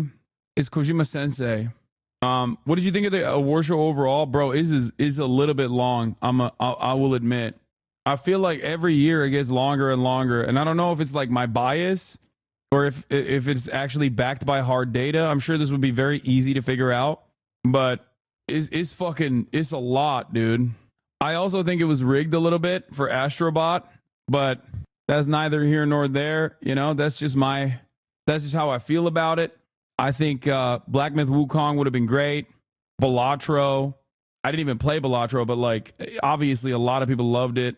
You know, it is what it is. We'll do Greta Thunberg on Gaza in a little bit, but let's get to the news. I'm done with the fucking silly gaming space. Let's do some real news now. Even though many of you that white knuckled through this 1 hour and 45-minute segment need to understand that this is the world that we live in. This is the world that we live in. Okay. And these guys do dominate the online sphere in very meaningful ways. And they are breaking the brains of your younger brothers, your younger siblings, maybe your sons. Okay. And it's important to address it sometimes. Like a lot of these, the hobbies that young men have online are completely dominated by right-wing sentiment. Anyway. We're going to begin, though, with this. We've got newly revealed evidence in the murder of the United Healthcare CEO, Brian Thompson. Police say they are learning what his accused killer that would be Luigi Mangione knew before the day of the attack and what he allegedly did right after that terrible shooting. Lilia Luciano is following this story and has the latest. Investigators say they have discovered evidence suggesting Luigi Mangione knew United Healthcare was hosting its annual investor conference in New York City before the shooting. The NYPD tells CBS News there is no indication that Mangione was ever a client of United Healthcare. Officials believe the company... Wait, you and Kojimbo is 1-to-1? Wait, is this the... Oh, no, it's not a... I fuck with fat bitches. Bitches scrolled out. Ladies, there's no way this is real, man. Shut the fuck up. My goat would never. My goat would never. Okay, we got to move on from the gaming. Y'all are so stupid. That's his Instagram profile pic. Okay. Let's get back to it. We're doing news. Okay, calm down. We're doing UHC, United Healthcare CEO shooter. Okay, there's new updates. No indication that Mangione was ever a client of United Healthcare. Officials believe the company may have been targeted due to its status as the largest health insurer in the United States. Meanwhile, the Manhattan District Attorney's Office has begun presenting evidence to a grand jury as they try to extradite. Yeah, this was really funny because people were like, it doesn't mean that like United Healthcare, he wasn't even a UHC client. And it's like, okay, sure. Would that have made it, would you be defending it if he was? Like, I don't understand. It's all these people that are like desperately trying to grab on to anything to be like, no, this guy is silly. This guy is stupid. This guy is wrong. This guy's insane. And you shouldn't feel like, you should feel angry that he did this. Okay? You should feel angry that he did this. You should feel resentful towards him and his actions and not, the way that United Healthcare and many other for-profit healthcare industry leaders have destroyed your lives. Okay, forget about that, please. And I think that like a lot of people are just trying to like finger wag. A lot of people in the media are trying to finger wag their way into. A lot of people are trying to finger wag their way into like trying to reshape the public narrative, and I don't know if it's working or not. I'm sure it has some play for a lot of older people that get their notes from mainstream publications, or maybe some dumbasses who get their notes from like right-wing content creators in general. But having said that, you can't finger wag your way out of this. Like, people are very mad. Understandably, they're very mad. Mangione from Pennsylvania to New York. The delay, a possible strategic move by his defense team. Not waiving the extradition does buy them a little extra time. They now have to wait for Governor Hochul to issue that warrant, and it just gives them more time to prepare their defense. All this while Mangione remains detained more than 200 miles away. Luigi Mangione is being held in this state prison in Huntington, Pennsylvania, under maximum security. Prison officials tell CBS News that he is in a cell by himself, but not in solitary confinement, that he does not get to interact with other inmates, and that he has not become violent. Also, the NYPD tells CBS News that during his time in detention here in Pennsylvania, he has not made any incriminating statements to investigators. After biking through Central Park and taking a cab to the George Washington Bridge bus terminal, authorities say Mangione didn't leave the city, but actually returned via subway down to Penn Station in Midtown Manhattan, just a mile away from the crime scene. Now investigators are looking into whether then he traveled by train to Pennsylvania. New York. I don't know why people are saying this is a new surveillance tech that they figured out to create a parallel narrative as to how they found him. Like, I'm inclined to believe the mainstream narrative on this. Like, I'm inclined to believe that, like, no, there was definitely like an old lady at McDonald's who was like, I think that's the killer. They do have mass surveillance. It's in every part of our lives.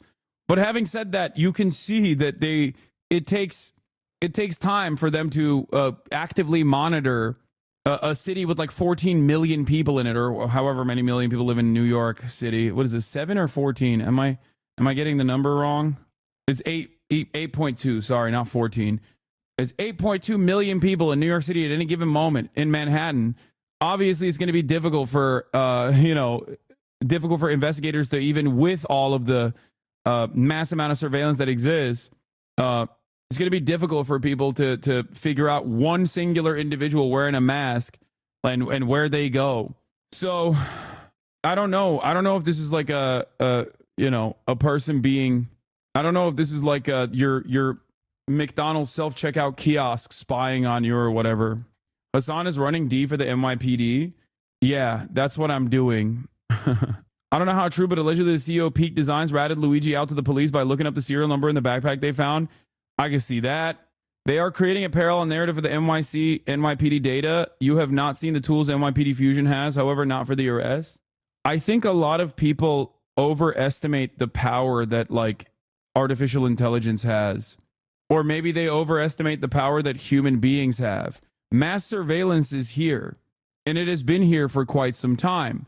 We exist under a surveillance state, but the surveillance state is still operated by human beings, and human beings are not fucking machines. They're not robots. They're not going to be able to like immediately map out the trajectory of a fucking shooter in a city with so many goddamn people in it. Now, not only that, but also artificial intelligence sucks dick, especially when it comes to, especially in instances where you need it to be correct.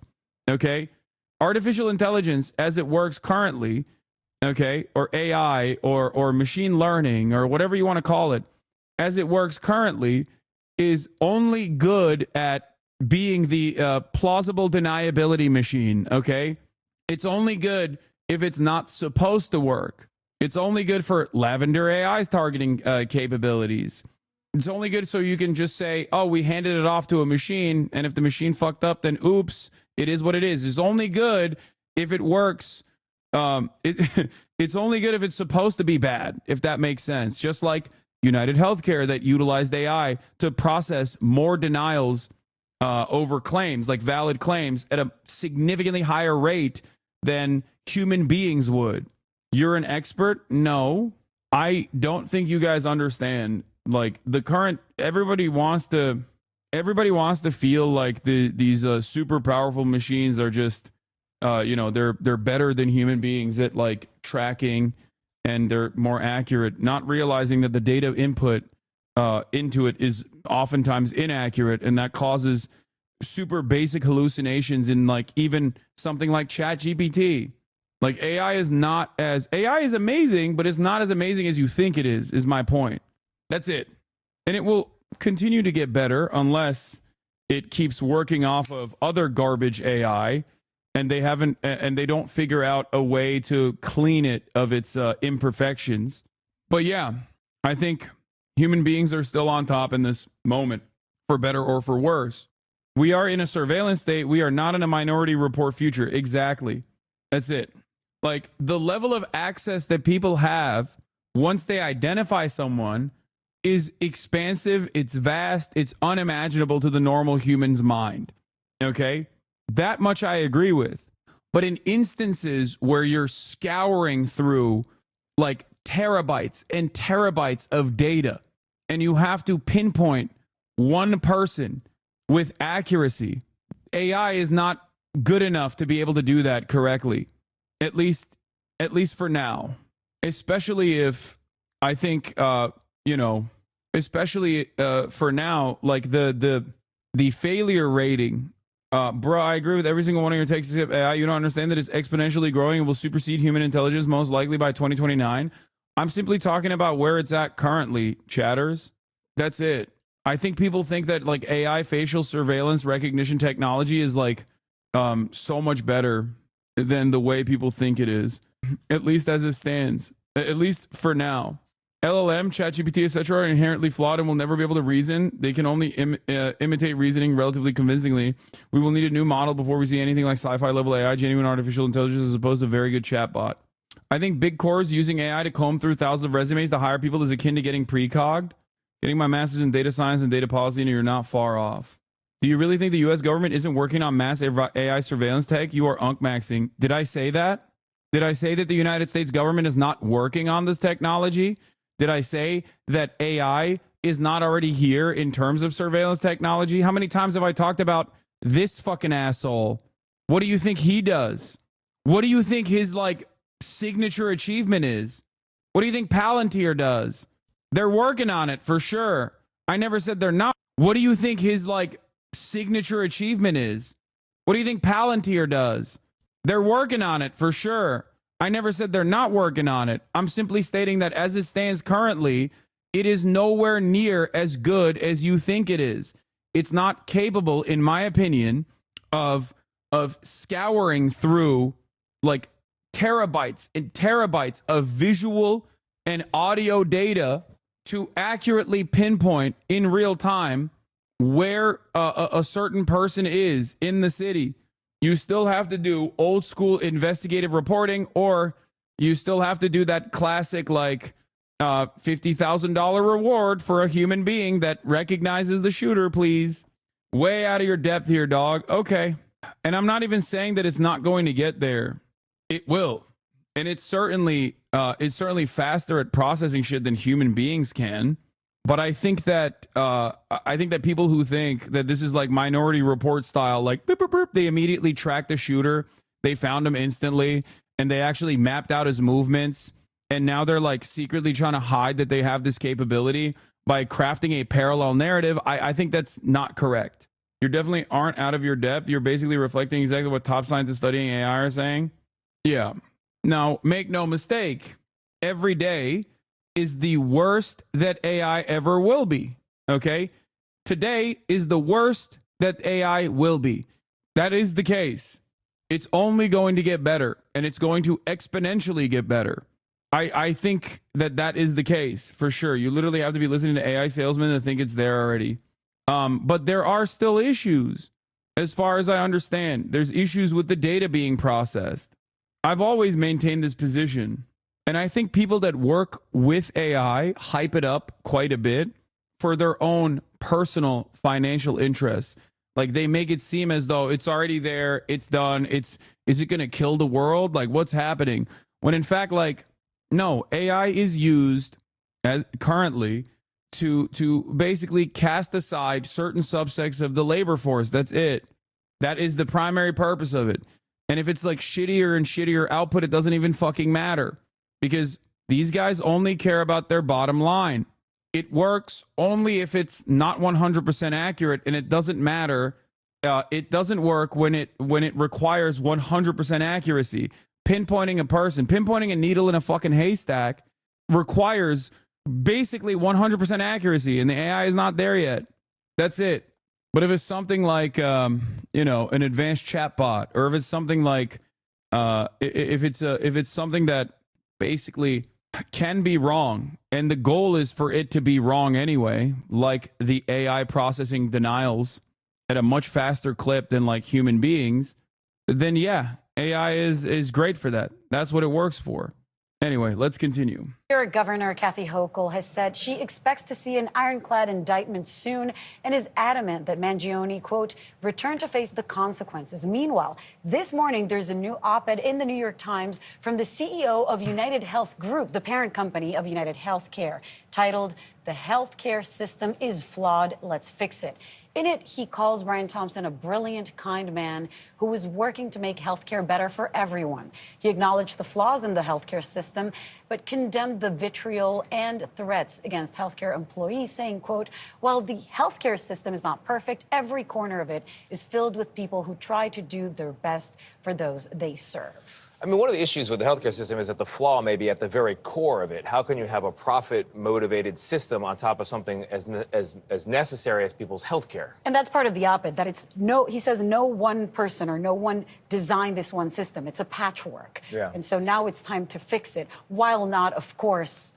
Yeah, it's fundamentally broken because profit should not exist. That's it. You cannot have inelastic demand and have profit at the same time. You can't be...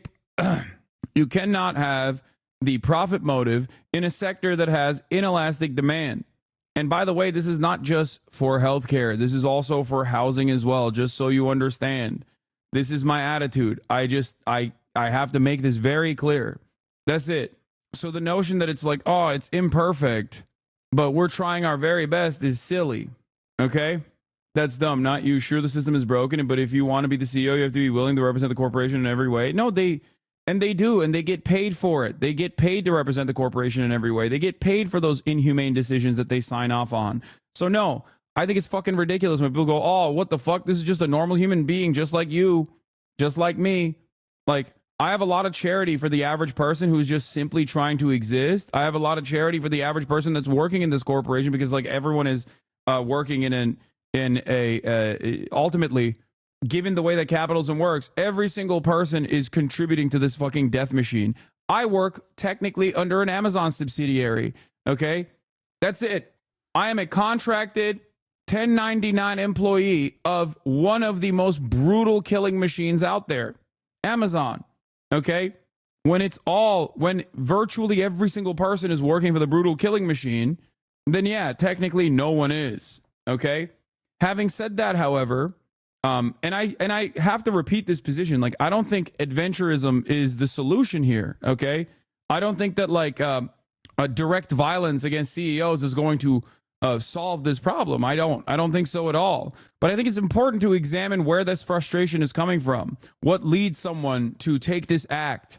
Okay, the reason why I cover the story in the way that I do is because this act of adventurism, given how heightened the contradictions are, has created this gap, this messaging gap between what the media is saying, what people in positions of power are saying, and how the average person feels about it.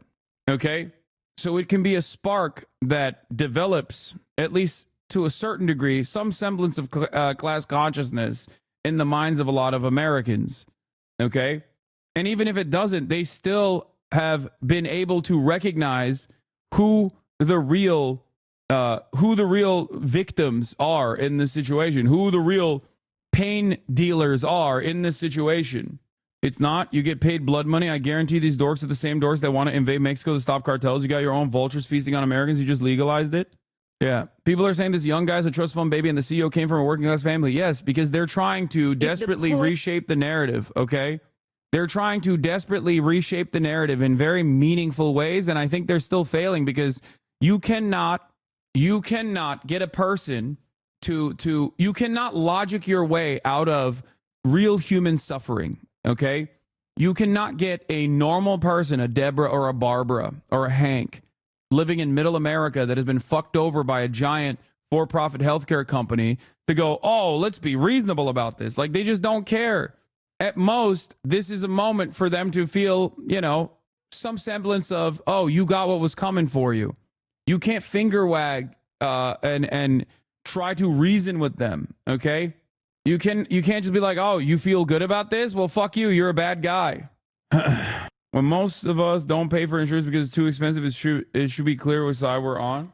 Dog, how can you honestly say that violence is not effective when we've seen more progress in the past week than we have since the Affordable Care Act? It's like how you say Israel has shown it only responds to violence. They've literally shown that, dude, I don't think you understand this, okay? Appalachian Soviet. First and foremost, okay? This act of violence may have, this act of violence in a vacuum would be completely meaningless, okay? It's actually the public response to this act of violence that, in my opinion, has created a lot of fear, at the very least in C-suite executives, all in a variety of different sectors. Okay? Do you get it? I'm not saying that it has not been impactful. I'm simply stating that you have to recognize where that impact is. Because if this had happened and every Tom, Dick, and Harry, every Barbara, Deborah, and Hank turned around and was like, this is gross violence, how dare you? There is no place for vigilantism in American society. This is a wonderful CEO. And that could have very well been the case because of the American predisposition towards crime and punishment. Americans are very one note on this. They go, crime, I see crime, death penalty. This is a very draconian culture. You must understand. I still was very shocked to see the groundswell of support for Luigi Mangione, even before they knew who he was, even before they knew what he looked like. They saw a guy in broad daylight dome a healthcare CEO, and everyone was like, I know exactly what happened there. They didn't know a single damn thing. They had no information whatsoever. And they immediately were like, I know what happened. How could people be so united? How could people understand exactly what was going on without any of the details whatsoever? It's because American healthcare is so expansive, so ruthless, so brutal. For-profit healthcare in general is so awful that it has caused a universal suffering. It has universalized the pain. Every American knows at least one person or has at least in some way, shape, or form experienced this pain. Whether it is a massive fucking check that they have to pay in the aftermath of one of their most vulnerable moments, or something far worse than that, like a immediate family member dying. That's it. That is the reason why so many people, without knowing a single damn thing, recognize what the fuck was going on. Here, I'm gonna show you something. Okay, there was a TikTok that I saw of me from a couple days prior. Okay, when I was in England. This morning, a frantic manhunt for the man authorities spotted on this survey. So this dude, big homie over here, okay, Mr. CEO, walking up to his hotel. Oh, this one got like 1 million views. Having a dude, but this isn't the one. Hold on. Policing. Let's talk about this. Claim denial rates by insurance companies. Look, this is crazy. Look, United Health Group. We are deeply saddened and shocked at the passing of our dear friend and colleague, Brian Thompson, the CEO of United Healthcare. Brian was a highly respected colleague and friend to all who work with him. We are working closely with the New York Police Department and ask for your patience and understanding during this difficult time. Our hearts go out to Brian's family and all who were close to him. 41,000 ha-has. Remember, this is happening. I'm covering this in real time as it had just happened. Only 2.2 thousand kind of sad crying faces. 42,000 ha-has. I'm sorry. Prior authorization is required for thoughts and prayers. 15,000 likes. Sending prior authorization, denied claims, collections, and prayers to his family. 16,000 likes. Was his trip to the ER really emergent? According to his own company, my husband's heart attack wasn't an emergency, and we were out $3,000, full deductible, 5,000 likes. It's crazy what my first thought was, and then I look at the comments and realize I'm not alone in my thoughts. 1,000 likes. I just can't find the care. Maybe if they ask for pre-approval of my care, then after they care, like this is just, wait, hold on. Let me see if I can find the other video. I guess I didn't like it, but I saw it. There was something that I saw where I was like talking about it from that same clip where I'm talking about like if they find him. There was another TikTok where basically I was saying once this person is found, okay, if he's also attractive and he has this like profound message, this is going to be devastating for a lot of CEOs. I said something along those lines, and I can't remember where that video is, but that was before we knew what the fucking dude looked like. That was before we knew what his like actual motive was. We still don't fully know what his actual motive is. And look where we're at now. The reason why I'm remembering that is because I saw it and I thought I liked it and reposted it, but I guess I didn't. And it's what do you call it? It's out there somewhere, but everybody was like, damn, this is so prophetic. It got deleted? No, I doubt it. Anyway, it doesn't matter. It's from my coverage. It's not, and this isn't for the self-glaze. The reason why I'm bringing this up, the reason why I brought it up is not to be like, look how far ahead of the future I can see or whatever. The reason why I'm saying that is because like, I'm not a particularly intelligent person. I don't have the gift of foresight. Okay. I simply understood at that moment what everybody else understood, which is that this was a universal experience that people had. And even if they didn't know what he looked like, or even if they didn't know who this person was, they immediately were like, I have been there. I have felt that anger and that frustration. And you cannot write that out. You cannot turn around and simply finger wag away the way people feel. You know? Exactly. It doesn't take a weatherman to look outside and see the weather. Huh? 2.5. Yo, 2.5'dan yaparsan yerim. 3 gibi işte.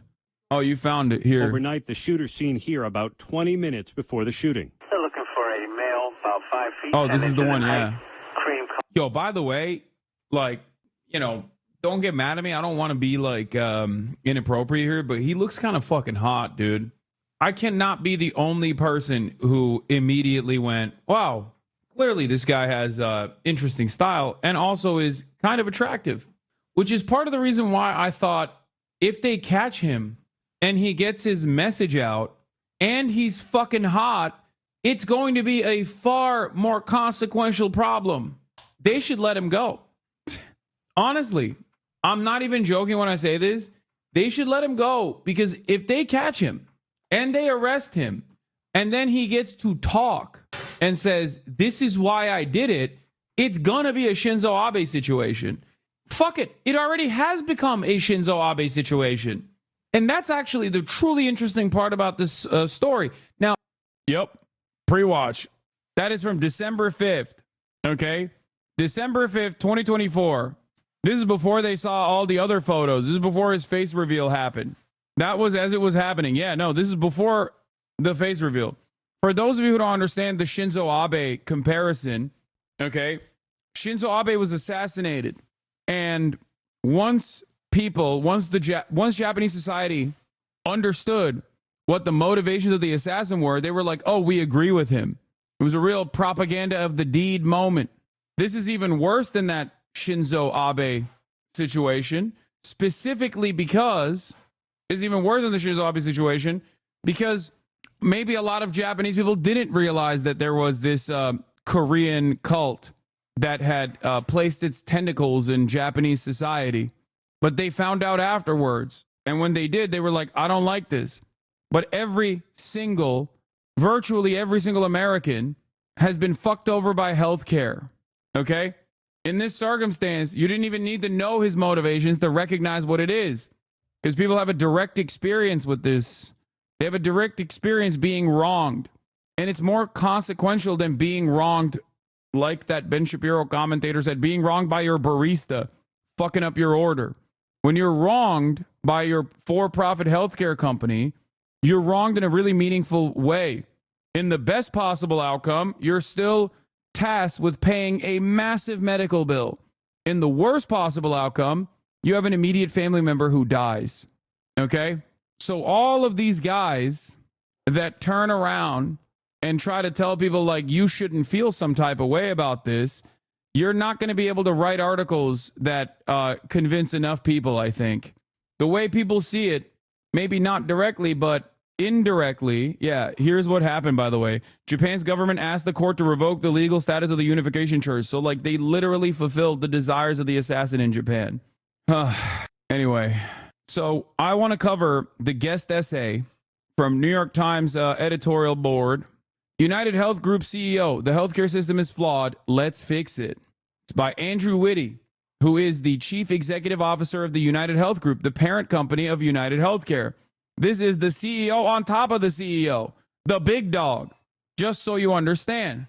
And he wrote this article, and the article had 2.5 thousand quotes, comments, and they had to close the comment section because they didn't like what the New York Times readers were commenting. This person is the top dog, the person who wrote this article. Let's take a look at what he said. They had to turn off the comments in this article. As Brian Thompson's family, friends, and colleagues mourn his killing, we are bearing a grief and sadness we will carry for the rest of our lives. Grief for the family he leaves behind, and grief for a brilliant, kind man who was working to make healthcare better for everyone. Absolutely no one believes this. We greatly appreciate the enormous outpouring of support for Brian, who ran our health insurance business, United Healthcare, as well as our wider company, which I lead. Yet we are also struggling to make sense of this unconscionable act and the vitriol that has been directed at our colleagues who have been barraged by threats. No employees, be they the people who answer customer calls or nurses who visit patients in their homes, should have to fear for their and their loved ones' safety. It's gross that the CEO is once again using regular working class people who also are ironically getting fucked over by their own healthcare companies while they're working for the healthcare company as a way to try and soften the blow. It's not the nurses, and it should never be the nurses, and it shouldn't be the customer service representatives either. This anger is directed towards the CEOs and the people who play a role. You're using them as human shields here. You're hiding behind them. We know that the health system does not work as well as it should, and we understand people's frustrations with it. I want to look up how much United Healthcare has spent on lobbying. Just real quick.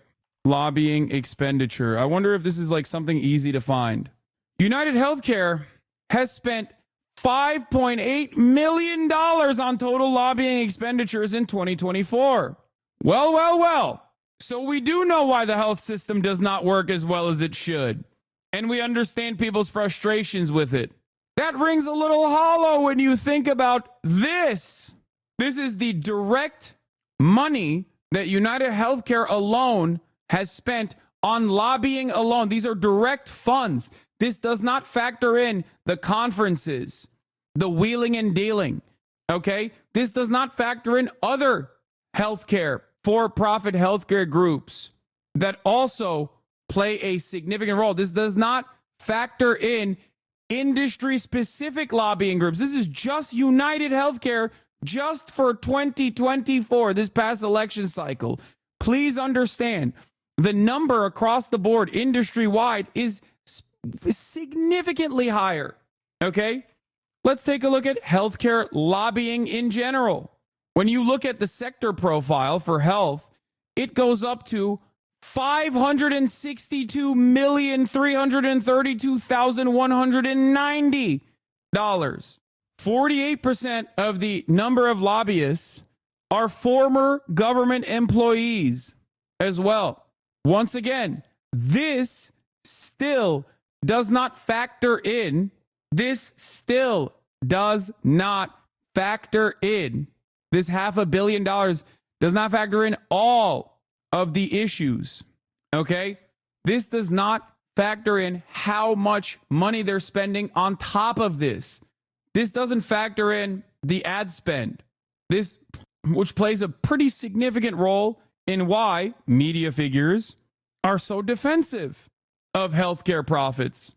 You spend hundreds of millions of dollars across the board industry-wide on ad spend on mainstream networks, and then those mainstream networks play ball for you. Okay? And the best part about this is all of this also plays a role in why healthcare sector profit margins are only 6%, because this is expenditure before profits. United Healthcare alone works with almost $500 billion in revenue. $500 billion in revenue generated. All of this, not this isn't entirely United Healthcare. This is just pure lobbying alone. All of that is going into their expenses. And even then, they still come out on top with $33 billion in pure profit. Okay? $3 billion in pure profit. Okay? Just understand.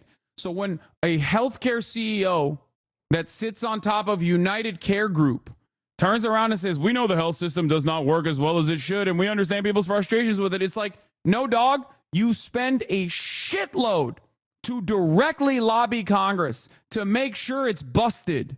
And then on top of that, you still spend a shitload to normalize the cruelty and the pain people experience. You designed the problems.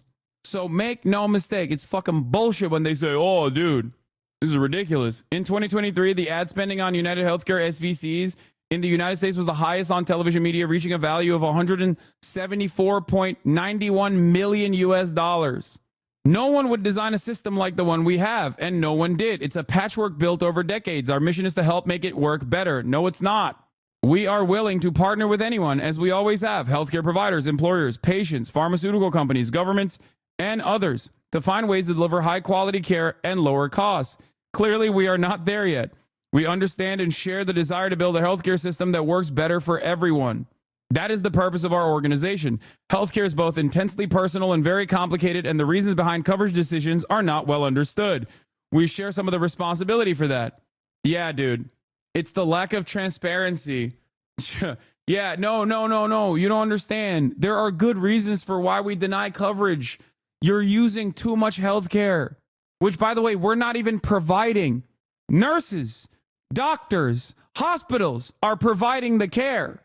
We simply are the shitty middleman that makes money off of making the process more costly. And the way we make money by denying you the actual coverage that you paid for. That is the purpose. This is a parasitic force. They are fucking leeches. Just so you understand, their entire profit comes from getting your money in the form of premiums, okay, and creating this unnecessarily complex middleman, only to then turn around and not pay for the full coverage. Their whole reason for existence is profit, and as a reason for existence, the way that they generate that profit is by getting money from you and then doing everything in their power to not pay the entire medical bill. That's how they make money, just so you understand. Together with employers, governments, and others who pay for care, we need to improve how we explain what insurance covers and how decisions are made. Behind each decision lies a comprehensive and continually updated body of clinical evidence focused on achieving the best health outcomes and ensuring patient safety. Yeah, that's why whenever there's no insurance industry, no for-profit insurance that plays this like incredibly expensive middle manager role, specifically for the purpose of, you know, generating profits for some of the wealthiest people in society, everybody dies. Famously, in all other comparable OECD nations, people are just dying left and right. They have no safety for their patients. Why? Because the insurance sector doesn't exist or is not as fucking robust as it is in the United States of America. Except, no, that's not the case. But they will never tell you that. Americans are purposely shut off from recognizing that there are countries, both to the north of us and to the south of us, that have actually figured out this unimaginably complex situation that we simply can't figure out. And there are even far better systems as well.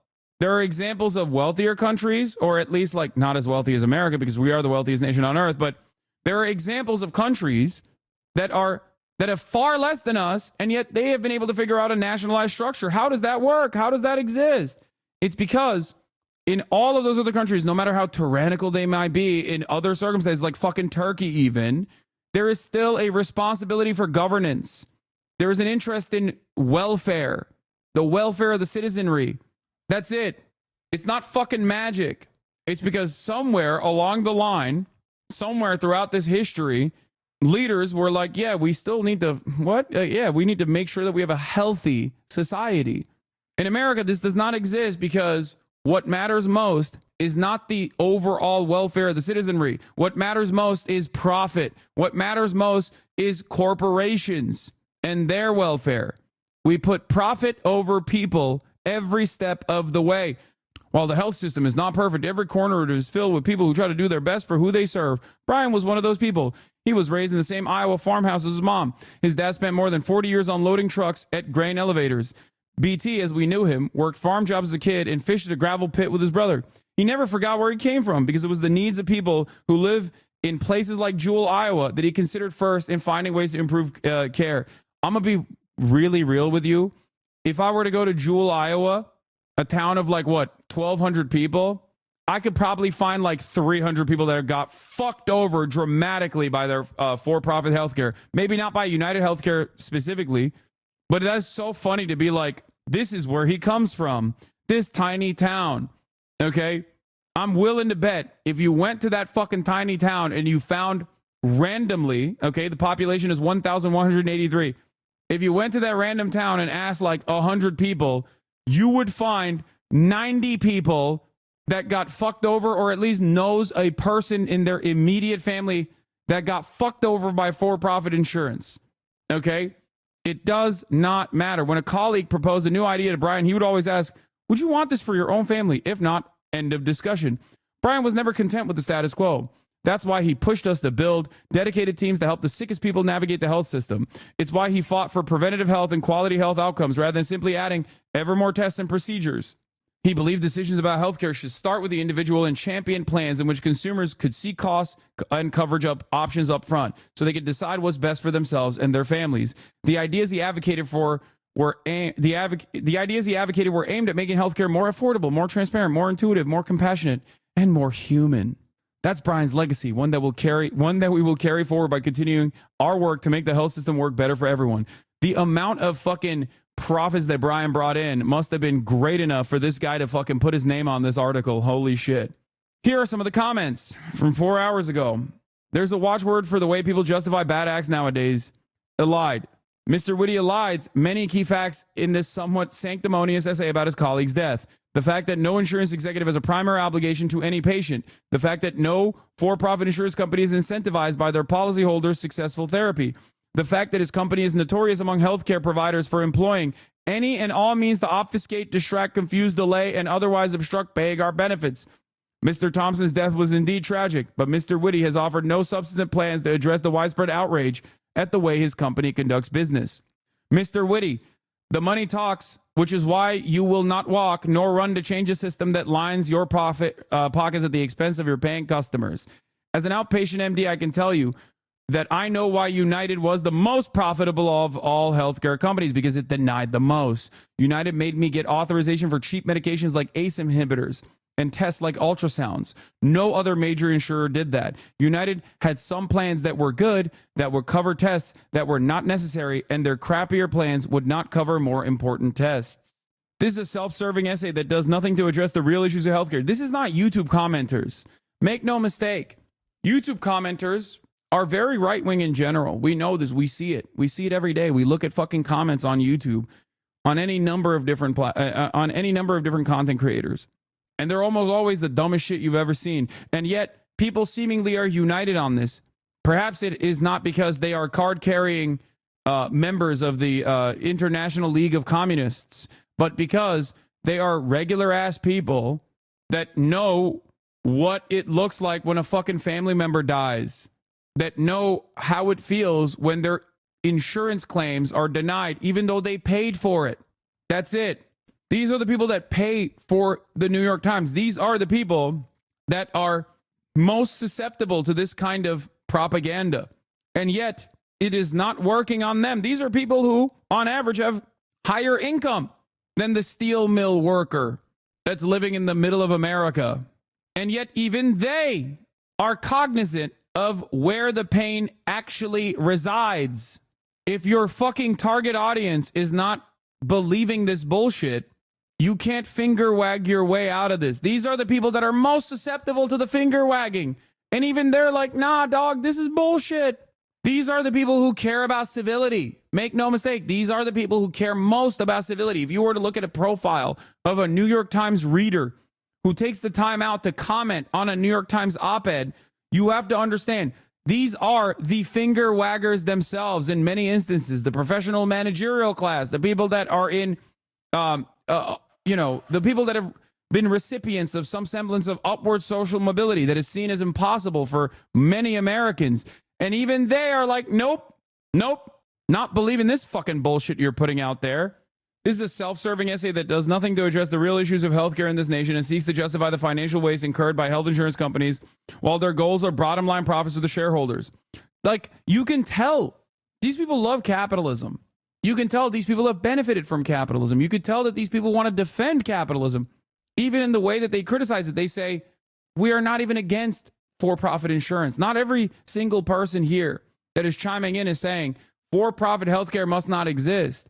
But even they recognize, and they're wrong for the record, for-profit healthcare should not exist. It's fucking ridiculous.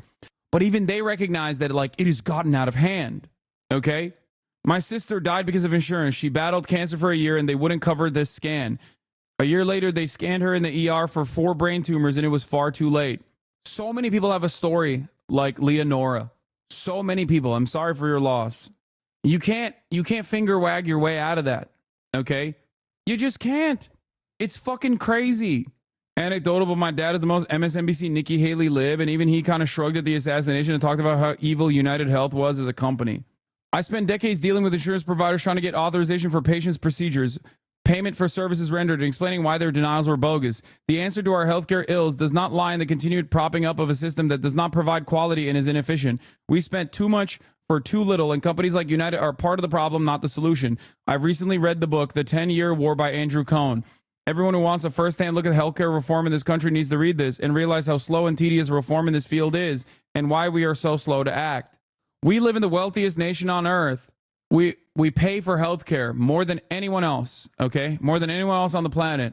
And even then, we have to still continuously fundraise off of websites. Like, people need to resort to e-begging so they can pay the parts of the healthcare that they already paid for that the healthcare company refused to cover. It's fucking insane. And no one in a position of power with any semblance of influence or any semblance of authority takes a deep breath and goes, honestly, we got to fix this. This is like insane. Part of that is because they're getting paid by these people. They're getting paid in the form of lobbying. They're getting paid in the form of nice trips. It's completely fucking normalized.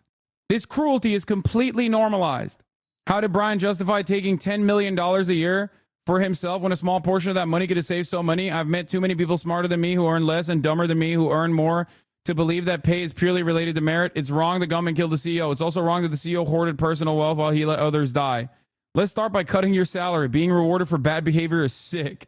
Just going to leave this here. My brief time inside a giant law firm, I saw the inner workings of major insurance like UHC, including actions that unequivocally cause the suffering of seriously ill policyholders and intentionally deny coverage for medically necessary care. I also saw good people, including my colleagues, defend the indefensible and become true believers in the value of their work and that of their healthcare industry clients. And those utilization management medical decisions, when not being auto-denied with AI, decisions are largely made by unqualified and barely licensed medical, in air quotes, professionals. Insurance departments are where the disciplined fired and otherwise unemployable go to finish their careers. Policies in general are often based on outdated literature and guidelines. Spectator, thank you for the 25 get this subs. Which insurance know very few patients have the time or expertise to challenge. This is, in many instances, a way, like the legal hurdles that you place upon the average American, the average person that doesn't have the money to be able to go into this legal battle or whatever, like that is a way to deny their coverage. Like that's the way that these guys make money, because they know most people they don't have time to go after their insurance claims, and they make the claim adjustment or the reclamation process costly and troublesome on purpose. And it doesn't end there. When I was a kid, my sister passed away from a rare genetic factor in leukemia. She had 2 successful bone marrow transplants, but her body at 13 couldn't continue to fight. We were destroyed, but then got a medical bill of over $1 million for procedures that insurance wouldn't pay. My dad and stepmom had to file medical bankruptcy twice. My family fell apart after that, and I don't talk to my father much after I left high school. It really destroyed a lot of my life. Everyone has a story like this. Virtually everyone has a story like this. It doesn't have to be exactly the same. So yeah, that's the reason why people are fucking mad. That's the reason why people don't give a shit that a CEO got killed. Of course, this is why I describe the concept of social murder, the invisible murder that systems subjugate people to, the invisible murder that is done at the behest of the profit motive. It's normalized, it's systematized, it's streamlined, it's invisible. It's supposed to be that way, but it's not supposed to be that way. And especially when it happens to you, especially when it happens to a loved one, you see that pain. So it's no longer invisible, but it's so apparent that even the least educated, even the most ignorant person in society still recognizes who is responsible for it. And no amount of deflection and no amount of, well, think about how your fellow neighbors are actually the ones responsible for your anger and your resentment. Focus on trans people. Focus on undocumented immigrants. Like, focus on something else. Please, not us. Is going to change that reality. You can clutch your pearls about the ways in which people have received this information, but it won't change the reality. GoFundMe CEO, 1/3 of site's donations are to cover medical costs. That was in 2019. And it's so apparent that it's not working that even right-wingers who normally are very good at deflecting the attention away from the real vectors of pain, that are normally so good at making you hate your neighbor instead, even they are falling apart. Even they are completely incapable of making their audiences not be angry at the right people for once. Okay? And what have we done? What have we done in this process? Instead of addressing the problems, those in positions of power are either too predisposed with finger wagging at those who don't feel like Brian Thompson was a victim, because they feel like they themselves are victims of for-profit healthcare. And also on top of that, Also, on top of that, now they're looking at your posts. They're looking at your anger, and they're moving to apprehend those to make a point. They're moving to apprehend those who say something in anger to make a point. If you're angry, you still have to shut the fuck up. You can't say a single damn thing. And that brings me to this story in the state of Florida, where another person who is not a card-carrying communist, but a simple mother and a wife, Brianna Boston, 42-year-old mother of three, was arrested for making threats to Blue Cross Blue Shield over a rejected medical claim. The threats were on a phone call with an insurance rate adjuster, or a phone call with someone who was telling them why the claims that should be covered because she paid for it were denied. She allegedly quoted Mangione saying, "Delay, denied, depose, you people are next." Now she's facing up to 15 years in prison. The woman told investigators that healthcare companies played games and deserve karma from the world because they are evil. Her bail was set for $100,000. She was charged with threats to conduct a mass shooting or an act of terrorism. They're calling her a copycat. She was not a copycat at all. She does not even own a gun. The nature of the threats, we would also be asking for GPS with house arrest conditions to protect the community. With her head in her hands, Brianna Boston learned she would be held in jail on $100,000 bond. The Polk County judge adding the bond was appropriate given the, quote, status of our country. It's not like she's a child. She's 42 years old, so we're not dealing with a child here. She should certainly know better. Lakeland police. Like, look at this. You know better. Yeah. Normally, this is a great point. Normally, our system is so broken. Our system is so broken.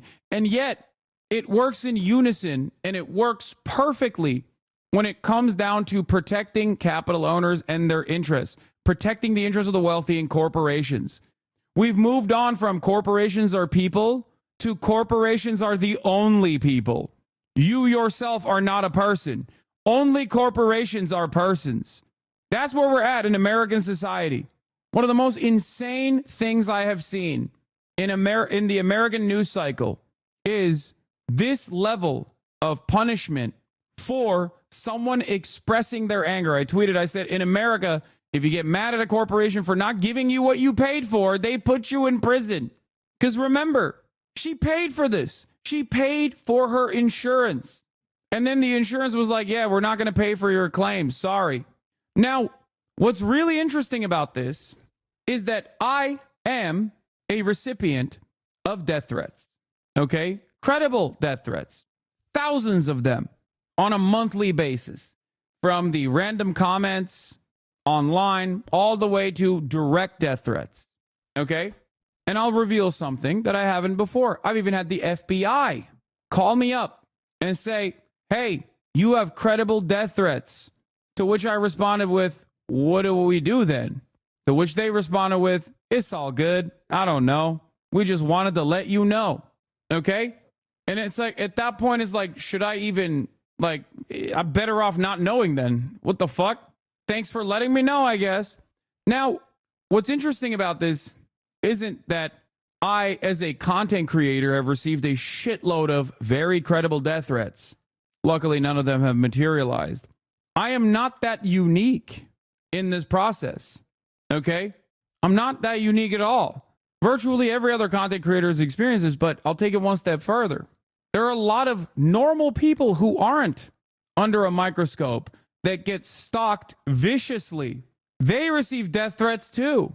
Victims of domestic abuse, victims in a broken household, victims that go to law enforcement and say, hey, these guys are threatening me. This person I know is threatening me.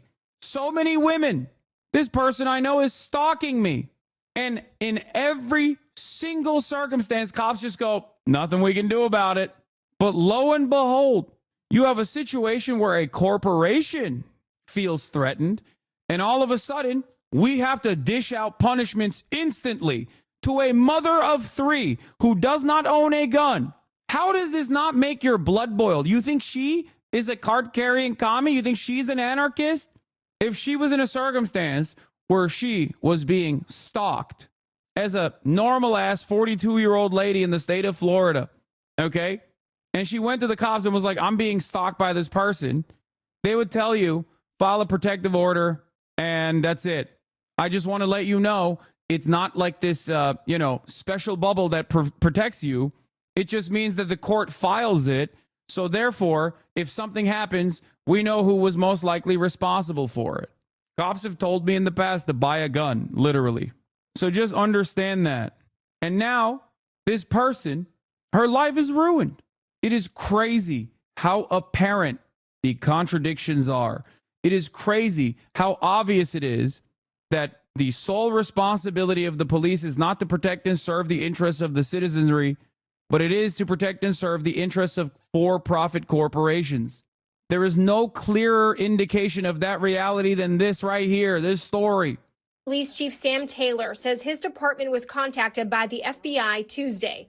Authorities say in a recorded phone call about a denied insurance claim, Boston told a Blue Cross Blue Shield employee, quote, delay, deny, depose. You people are next, end quote. The language matches the words police say were written on the shell casings found at the United Healthcare CEO's murder scene in New York City. We will take this very seriously, and we will put you in jail if you do something like this. It is not a joke. According to Boston's affidavit, the mother of three told police she did not own firearms and was not a danger to anyone. Yeah, also the fact that the media is deliberately calling the story an alleged threat to Blue Shield is insane. An alleged threat to Blue... Or to anyone. Yeah, also the fact that the media is deliberately calling the story an alleged threat to Blue Shield is insane. An alleged threat to Blue Cross Blue Shield. They didn't just destroy her life, they destroyed her family, her whole family's life, yes. The arrest of a frustrated middle-class mom is a real shot across the bow from the ruling class. Ryan Grimm says, also, this mom never said she herself was going to attack an insurance executive. She said that if they continue treating people like this, somebody will, which is just her prediction, not a threat. It's similar to what Warren said, that you can only beat people down for so long. It's not a threat, it's just a fact. It is crazy. $100,000 for her bond. Because the judge said in this time and place, this is far too credible of a threat. But she added, healthcare companies played games and deserved karma because they are evil. Is this a real GoFundMe? Are we for Similar sure? to the accused shooter in Manhattan, Boston is getting support online from people who say that she was just sharing her opinion and should be protected by the First Amendment, but police do not see it that way. She's facing a second-degree felony of written threat to kill or injure, conduct a mass shooting or an act of terrorism, a serious charge that she could end up in prison for 15 years. Reporting live in Lakeland, I'm Is this actually real? It's already raised $25,000. I don't know if this is a real GoFundMe or not. I have no way of figuring out this is real. It's like the organizer from Milwaukee. What the fuck are we doing, man? What the fuck are we doing? Use the commissary account if you want to donate to Breonna Boston's commissary. You go to accesscorrections.com/v2/send-money. You go to 1 Florida, 2 Polk County detention facilities, and then underneath it, you find Boston Breonna. If you want to give her direct money in her commissary. Innocent mother of 3, Breonna Boston has been released. No crimes, no weapons, no threat. Kind bail bond senders, thank you. Ignore all GoFundMe links unless confirmed. Yeah, this is why I said I don't think you should give. I don't think you should like spam links without getting proper prior authorization. But yeah, so she has been released. She was released today. Anyway, she had to be. So she's okay. She's not going to jail. No, she still is going to have a trial. She's still going to have a trial. She just doesn't have to wait it out in prison, in jail, until her trial date. She's just out on bond. This will forever be on her record, though. $100,000 bond, dude. This is what the judge said. Based on Boston statements, investigators said they believe she meant to threaten the insurance company by using the United Healthcare CEO's homicide to her advantage. Boston was charged with threats to conduct a mass shooting or an act of terrorism. My client is 42, married, mother of 3, never had any criminal charges or convictions. May you release her on her own recognizance, her attorney Jim Headley said to a judge during her first appearance in court. However, the judge set her bond at $100,000, stating, I do find that the bond of $100,000 is appropriate, considering the status of our country at this point. This evening, a Lakeland woman is behind bars accused of making threats to an insurance company over the phone. The FBI says 42-year-old Brianna Boston used the phrase delay, deny, and depose in an outburst while speaking with a Blue Cross Blue Shield agent. Yeah, this is similar to the phrase police found on evidence.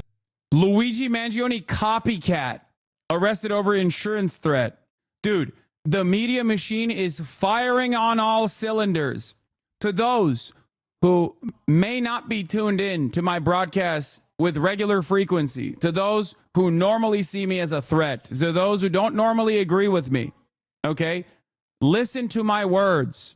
If you see your favorite right-wing content creator basically channeling this exact same attitude that the mainstream media is firing off on all cylinders to normalize the violence that you experience on a daily basis from for-profit insurance companies, to tell you that it's wrong that you feel angry and resentful and spiteful towards those in positions of power that have fucked over your lives. Remember where their bread is being buttered. They are doing the exact same thing that CNN is doing, that Newsweek is doing, that the New York Times is doing.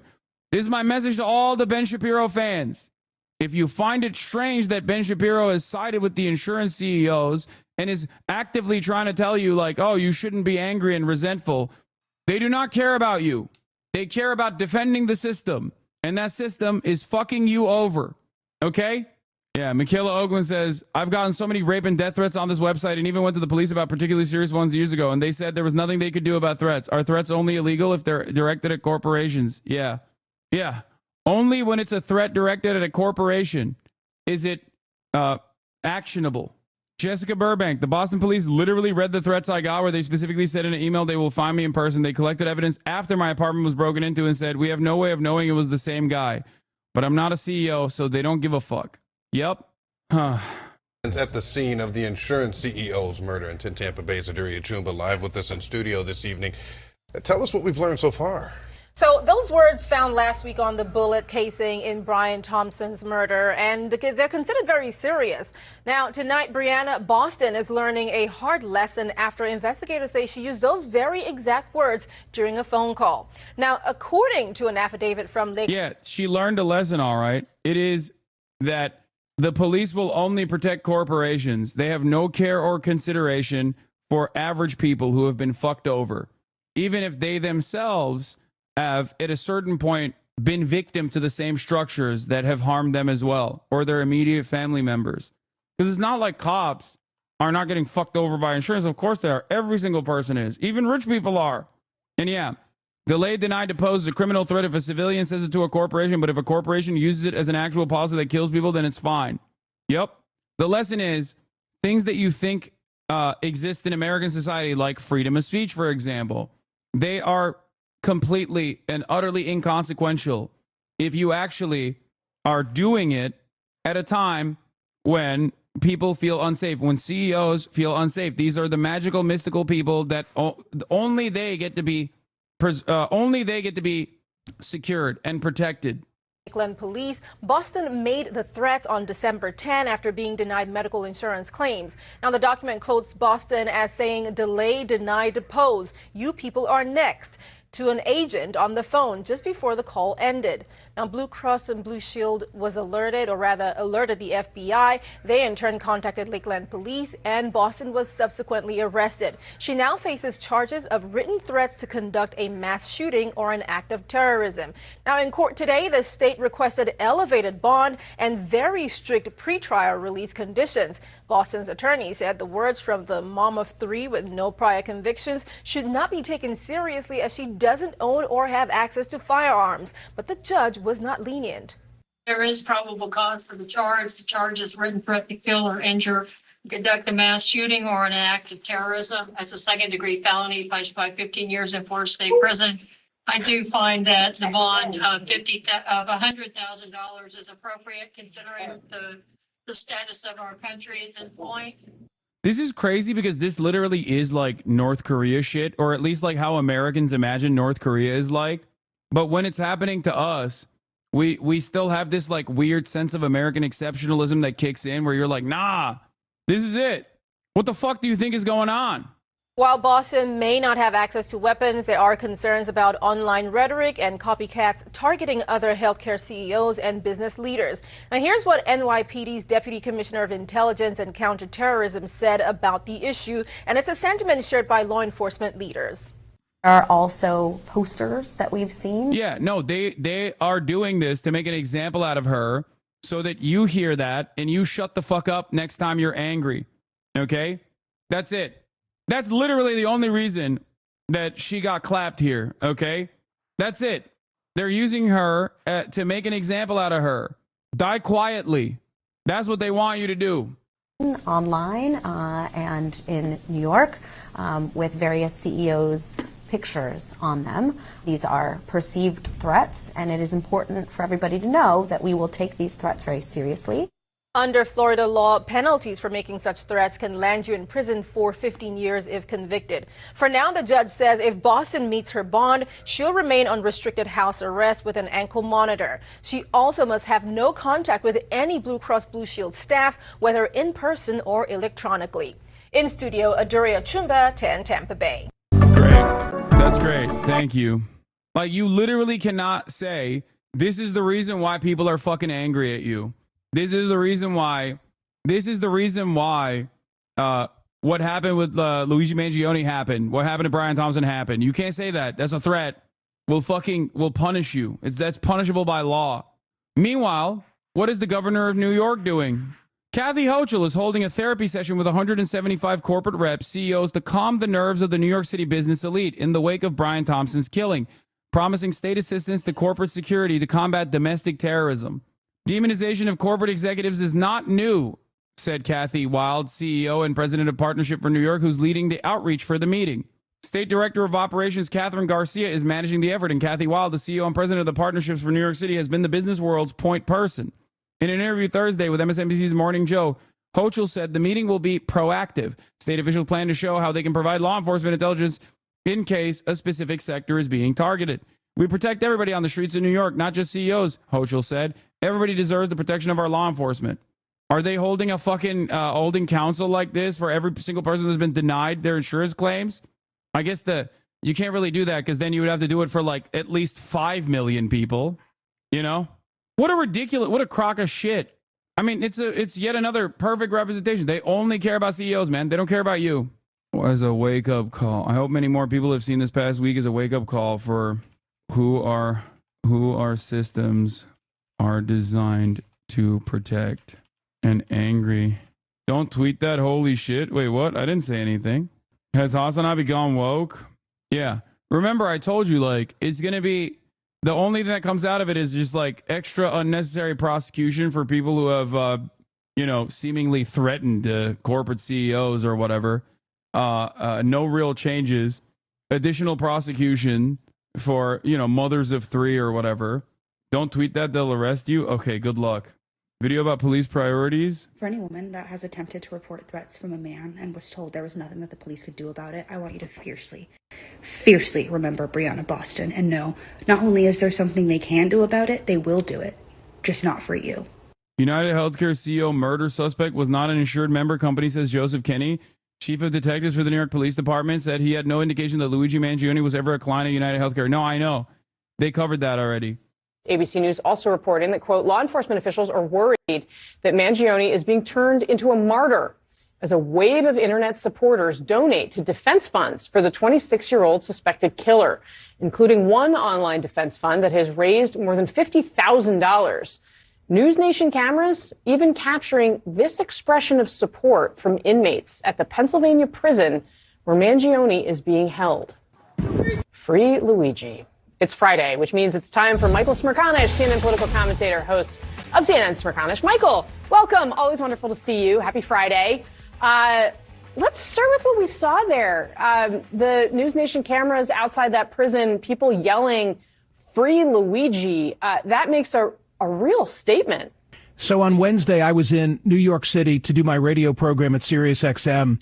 And in the 6 a.m. hour, I walked on 54th Street between 6th and 7th Avenue, not because of some morbid curiosity, but because that's where I stay when I'm in New York City. That's my route. And what I found jarring was the lack of any kind of a memorial where this assassination took place. In other words, I'm walking on the sidewalk where 1 week prior in the... Wow. This is a guy who has his priorities set, you know? How devastating. How devastating, dude. Yeah, he wasn't like a victim of a drunk driving incident, okay? Like a child whose life was lost far too soon or some shit.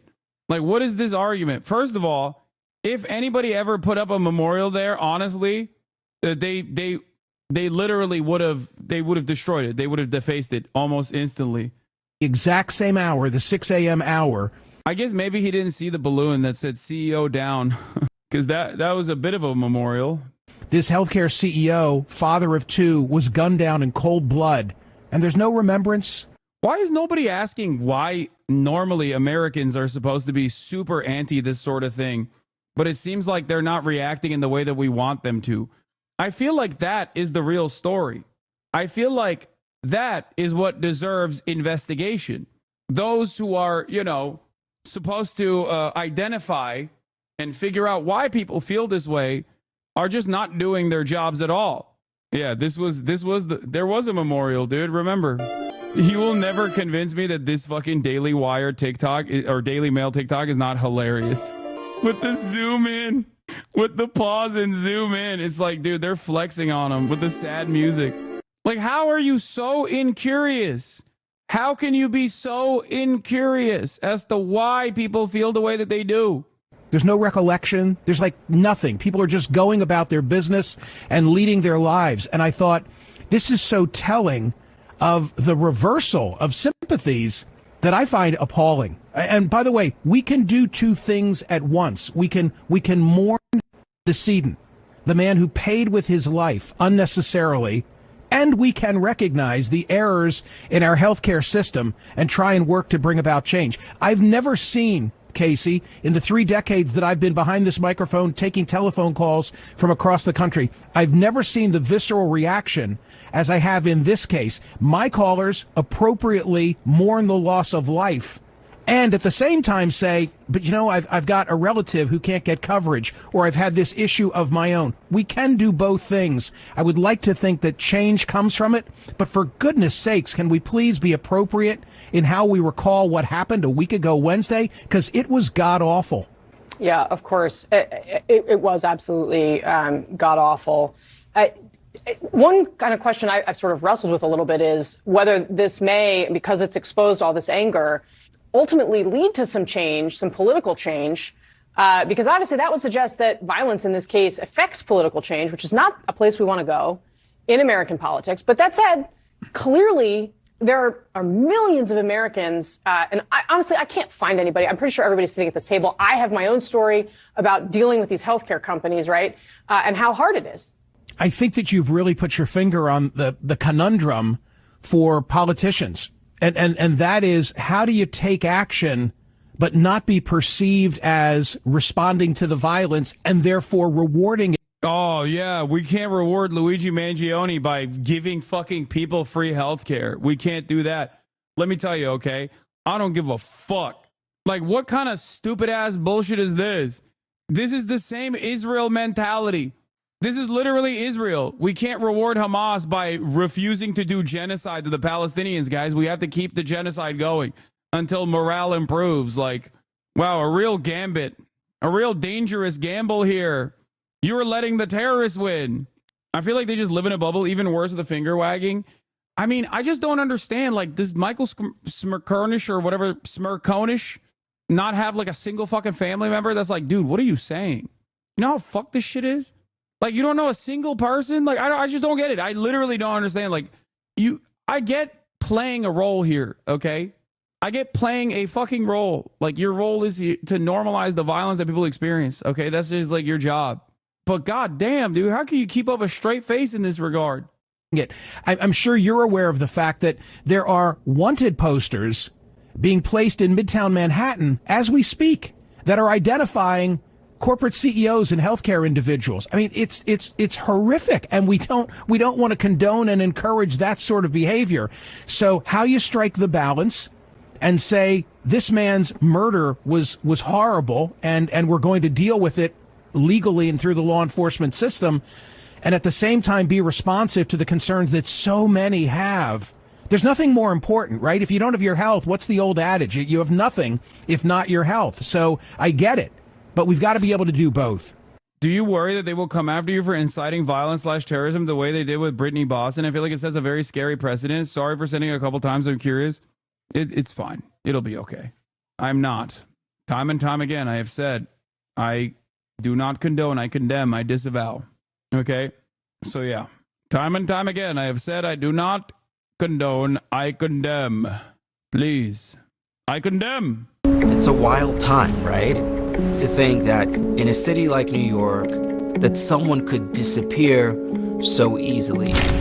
A manhunt is underway for the assassin who took out one of the most powerful business leaders in this country. One of the things that I think breaks through oftentimes. Like, dude, I need you guys to understand, like, the level of media coverage and the level of, like, immediate reaction.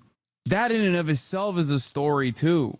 I think that in and of itself is, like, somewhat of a radicalizing moment for people as well.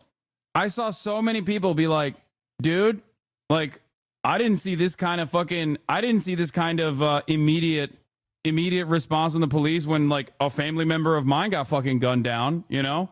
It's like, when a CEO dies, you gotta have the whole nation on alert, you know?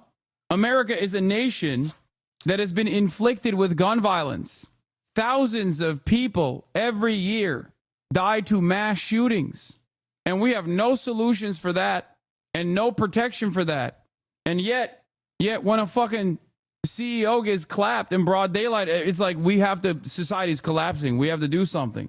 When your kids go to school and you worry about them possibly getting fucking gunned down, there's no solutions to that problem. You know? Nothing we can do about it. Sorry. What did J.D. Vance say? Mass shootings are a part of daily existence, whether we like it or not. It is what it is, guys. But goddamn, this is like if a serf killed a feudal lord. The response is almost the exact same. Yep. Yeah, best I can do is door control.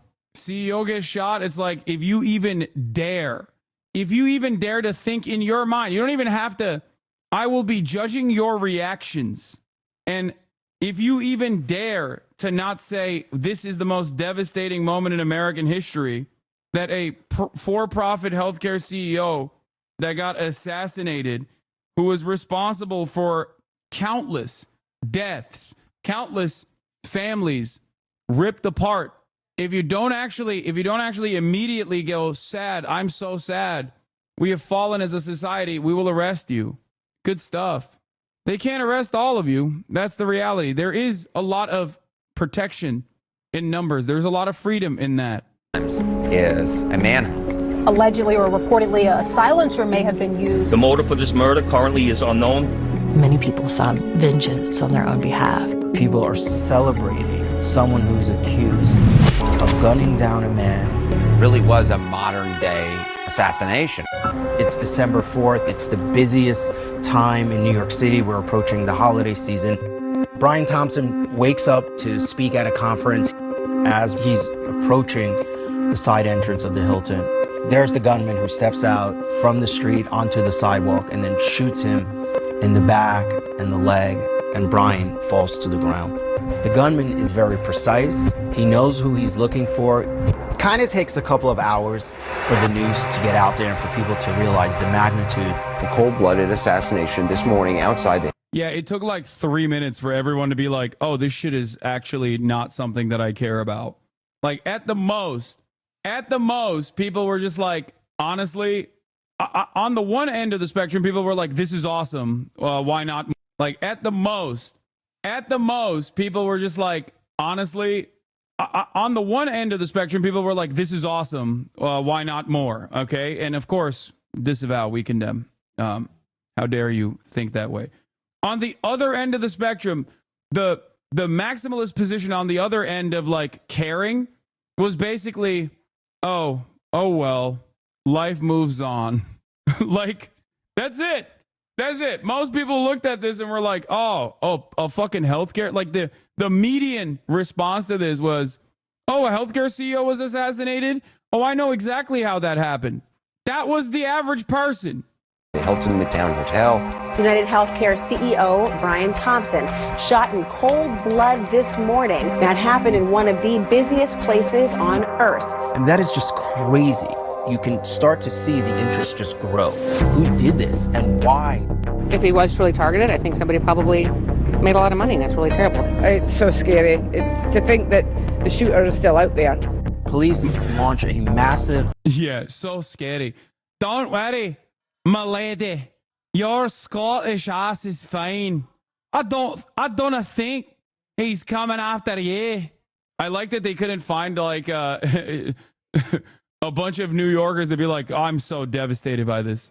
They found a fucking random Scottish tourist. Manhunt. So after the shooting, from what police can tell, he gets on the bike and he goes a couple. They had to fly to Scotland to get somebody sympathetic to the CEO. A Scottish person that was there. Blocks and enters the park at around 6:48 a.m.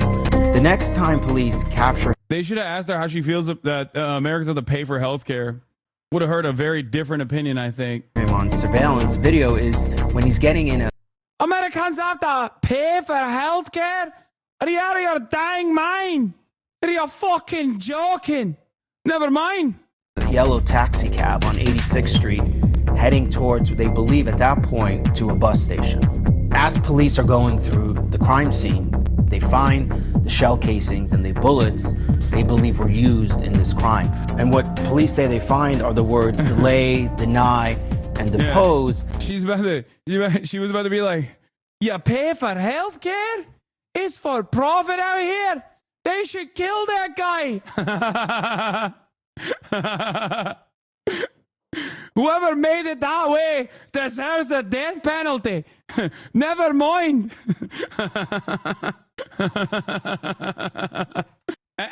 Kaya, please. Every time she sees my mom, she's like, oh, is. And right away, they realize that this may have something to do with the health insurance industry. So, how big is United Healthcare? Well, more than 50 million Americans are on it. In terms of its revenue, nearly $300 billion. According to the Fortune 500 list, United Health Group is in the top 5. You know, we're talking about companies like Walmart and Apple. There's this corporate video of Brian Thompson speaking about all the great things his company is doing to help people get health care. Our mission and values are focused on helping people live healthier lives and making the health system work better for everyone. Most folks would have had no idea who he was. There really has not been a name to associate with all this frustration in terms of health. Well, it seems like there is now. Healthcare in this country. But now I think for some people there is a name that is associated with it. True. Then in about 5 hours or so, police would hold a press conference. Right now, we are asking the public for your help. And even there, they didn't have a full picture. He moved around without causing any kind of suspicion. We did have video, enough to know what occurred, but we certainly did not know who the suspect was or really had a good idea of what he looked like. And then all of a sudden, we start getting better images. Pictures show him at a Starbucks, just 2 blocks from the shooting site. Part of the reason why Americans stayed tuned in was because there always seemed to be some new development happening. First, we were able to get a look at his face with the mask on, then with his mask off. New images of what the NYPD is calling a person of interest. This could be a major break in the case. The moment that photos started coming out about him, it started taking a turn. Because a lot of people find him really attractive. Yeah. Do you think that's why so many people are supporting him? Honestly, yeah. It's the halo People fucking effect. People say this, but like, dude, they didn't know what his face looked like and they were supportive of him. Like, what do you mean? People were supportive of him before they knew what his actual transparent motive was. People were supportive of him before they saw his face. People saw a healthcare CEO being gunned down in broad daylight and were like, that's awesome. Okay. And sure, him being white, him being attractive, him coming from like a good family, a wealthy family, like all of that actually plays a role in this for sure. But I don't think people gave a fuck about the way he looked when they were figuring out what the motive was. They literally figured out the motive before we knew the motive. One must examine why. That's it. That's it. Not us, though. We cried. Exactly. Thank you for saying that. We cried immediately. I cried. I crowed. We creed. I think a lot of this is just like done to infantilize the people and to reframe the public sentiment as like one born out of horniness and not one that is like, a valid concern that people have, a valid resentment that people feel. Yeah, I cried. You cried. We crowed. We crowed. Like manifesting in real society. People couldn't, I think, in some ways believe that someone who looked like this would commit this kind of a crime. Support is exploding online. People are joking about the suspect being sexy, talking about Brian Thompson. We saw people say, I can't even pretend to care. I hope he's looking up at us. I'm sorry, prior authorization. Yeah, this has nothing to do with, this was literally before people knew what his face looked like. I remember these comments because I read them out loud. Okay, I read them out loud literally a couple hours after the shooting had occurred. So I know for a motherfucking fact that these people had no idea what he looked like at all. You know? CNN has a very let them eat cake attitude towards insurance companies. Free Luigi. Hey, don't forget to mention how empathetic the shareholders of UHC were who went on to the shareholder meeting at Hilton. Why are we not examining the health insurance industry and how they've conspired against the American people? So much that has come to this. HGTV now has higher ratings than CNN. Luigi is receiving good messages from all over the world. This was as cringe as it gets. Remember the police were bluffing about knowing his name? They had no clue. Free Luigi. Violence didn't start with a gunshot. Oh my God. Yeah, I know. My mom has seen the conspiracies and is saying, they're saying that the thing that they found in his backpack was not his. Yeah, look, United Healthcare CEO Brian Thompson shot and killed near a hotel. Faceless, lifeless. We just know who the victim is, right? Who cares? Thoughts and prayers and general good vibes of the assailant. Will insurance cover the expenses or is he out of luck? He died doing what he loved, not getting necessary treatment in a timely manner. That is on December 4th, immediately after it happened. Nobody knew anything other than who the victim was, and this is how they arrived. This was the conclusion. Come on, man. sorry you didn't get prior authorization for my thoughts and prayers. Everybody gets sick. Everyone has to go to the doctor. Everyone has experienced the cold, heartless bureaucracy of it. People forget that these numbers that they're interacting with affects actual people's lives. The anger was very clear and direct. People jumped online to share their stories. Because United Healthcare had just denied my son a refill for his life-saving medication. Do you have a story about United Healthcare? Because I sure as hell do. I saw a million. Like, look at that. That's a Barbara. Hey, yo, that's a Deborah, dog. That isn't like a non-binary communist by the name of Sock. That's a whole ass Deborah. When you're losing the Deborahs who are so predisposed to law and order narratives, you fucking lost it. You know what I mean? That ain't a septum ring wearing bisexual aromantic DSA voter, okay? That's a whole ass Barbara. That's why you can't put the toothpaste back in the tube. You can't just like look at all these people who are like, yeah, this shit sucks. Like, the system is awful. A pressure valve has been released. Luigi got the Barbussy quaking. Okay? Million stories like that, having been denied care or their children having been denied care. If you were to ask Americans, whether or not the health care in this country is excellent or good, less than a third say that the coverage is excellent or good. People are responsible for their own actions, but this murder doesn't happen without the greater context of resentment, distrust in institutions. Security Council is called to order. The breakdown in trust has been going on for 2 decades. The purpose of that resolution was to disarm Iraq of its weapons of mass destruction. It started. Normally, I would say this is a little crazy. We're going back to Neo-Confucianism or whatever, but like, this is something that I talk about quite a bit. Obviously, a big part of my commentary and coverage revolve around looking at media in a critical lens. Okay? No, this framing is not wrong. Elle is pretty goated. I really like her coverage on CNN. I think she does a great job. But I think this is worthy of analysis. 9/11 or a post 9/11 America and the lies that the American media went along with in terms of justifying the illegal war on Iraq, the illegal occupation of Iraq, was a pivotal moment for a lot of people where they saw trillions of dollars of waste. They saw death and destruction. They saw how much these otherwise credible institutions that are supposed to always be on the pursuit of truth, that maintain some level of dignity, were completely playing ball with our government. And as time goes on, and as conditions worsened overall, as income inequality got worse and worse, the distrust only grew. And now we are living in the ashes of that. When you see so much disinformation online run rampant, when you see people who simply make money off of saying the media sucks and is lying to you, and then redirect your attention at like random nonsensical bullshit in an effort to divide Americans, remember, this was one of the first instances that radicalized a lot of people against mainstream narratives. This is something that I talk about quite a bit. People just fucking straight up hate mainstream media in general. Some of that hate is unwarranted.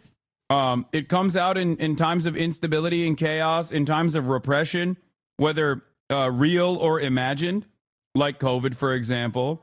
But the media has certainly given people plenty of real reasons as to why they must mistrust it. And I say this as someone who relies on mainstream media. I say it as someone who hopes that one day the many wonderful journalists who's reporting the truth in an accurate manner will be rewarded for it rather than get vilified for it. I say this as someone who understands the necessity of mainstream media. It is very, very frustrating that there is no consensus. Like, it's very frustrating that there is no real, unifying, trustworthy, credible journalistic outlet out there that people can rely on, and that its agenda causes people to fucking hate it. And that creates instability and chaos. With the Iraq War, there were no weapons of mass destruction. It worsened with the financial crisis and the bailout of the banks. Well, normal people lost their homes. It was like the emperor has no clothes. It's when they realized that the institutions did not have the answers that they thought they would. It leads to frustration, and more than that, it leads to hopelessness. And when you have hopelessness, actions that cannot be tolerated, at least in some corners of the country, are tolerated.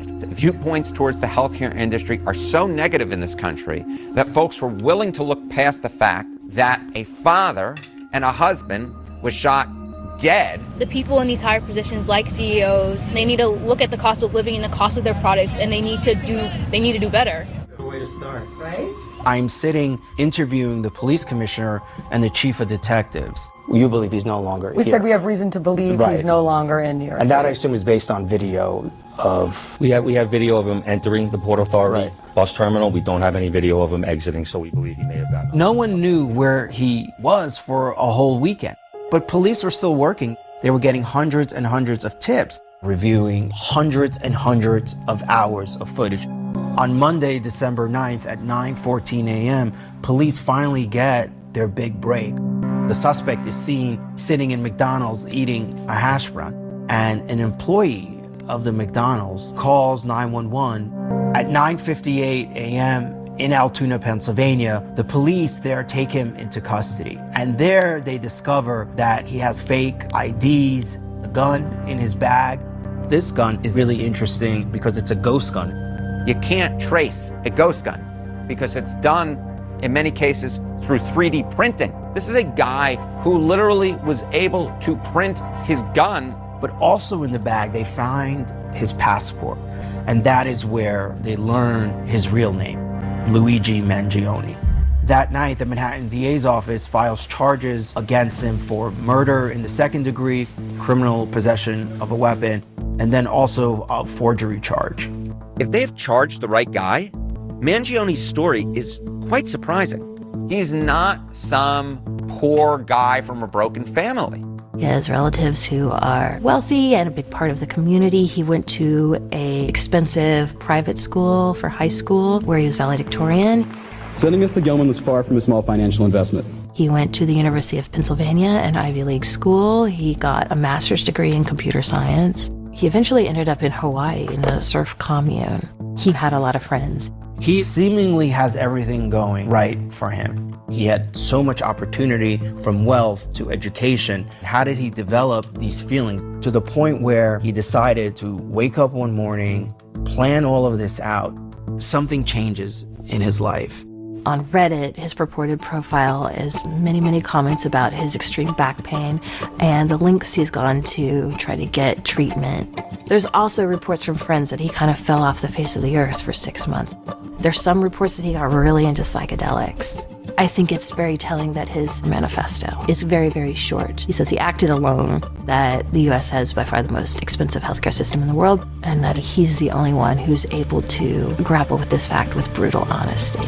The manifesto, in many ways, speaks of kind of a martyr.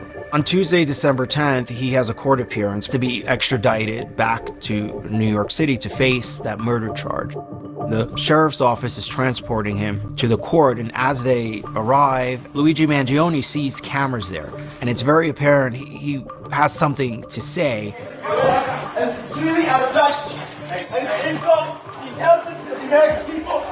And then you see the sheriff's office struggling with him and pushing him into the courthouse. So the next steps here really are the extradition hearing. He is going to have to face those murder charges. He will get indicted, and then we're going to have court proceedings. The NYPD commissioner tonight is announcing that the gun that your client had on him when he was arrested matches the 3 shell casings at the scene of the murder in New York. I still haven't seen that evidence. Lawyers need to see evidence.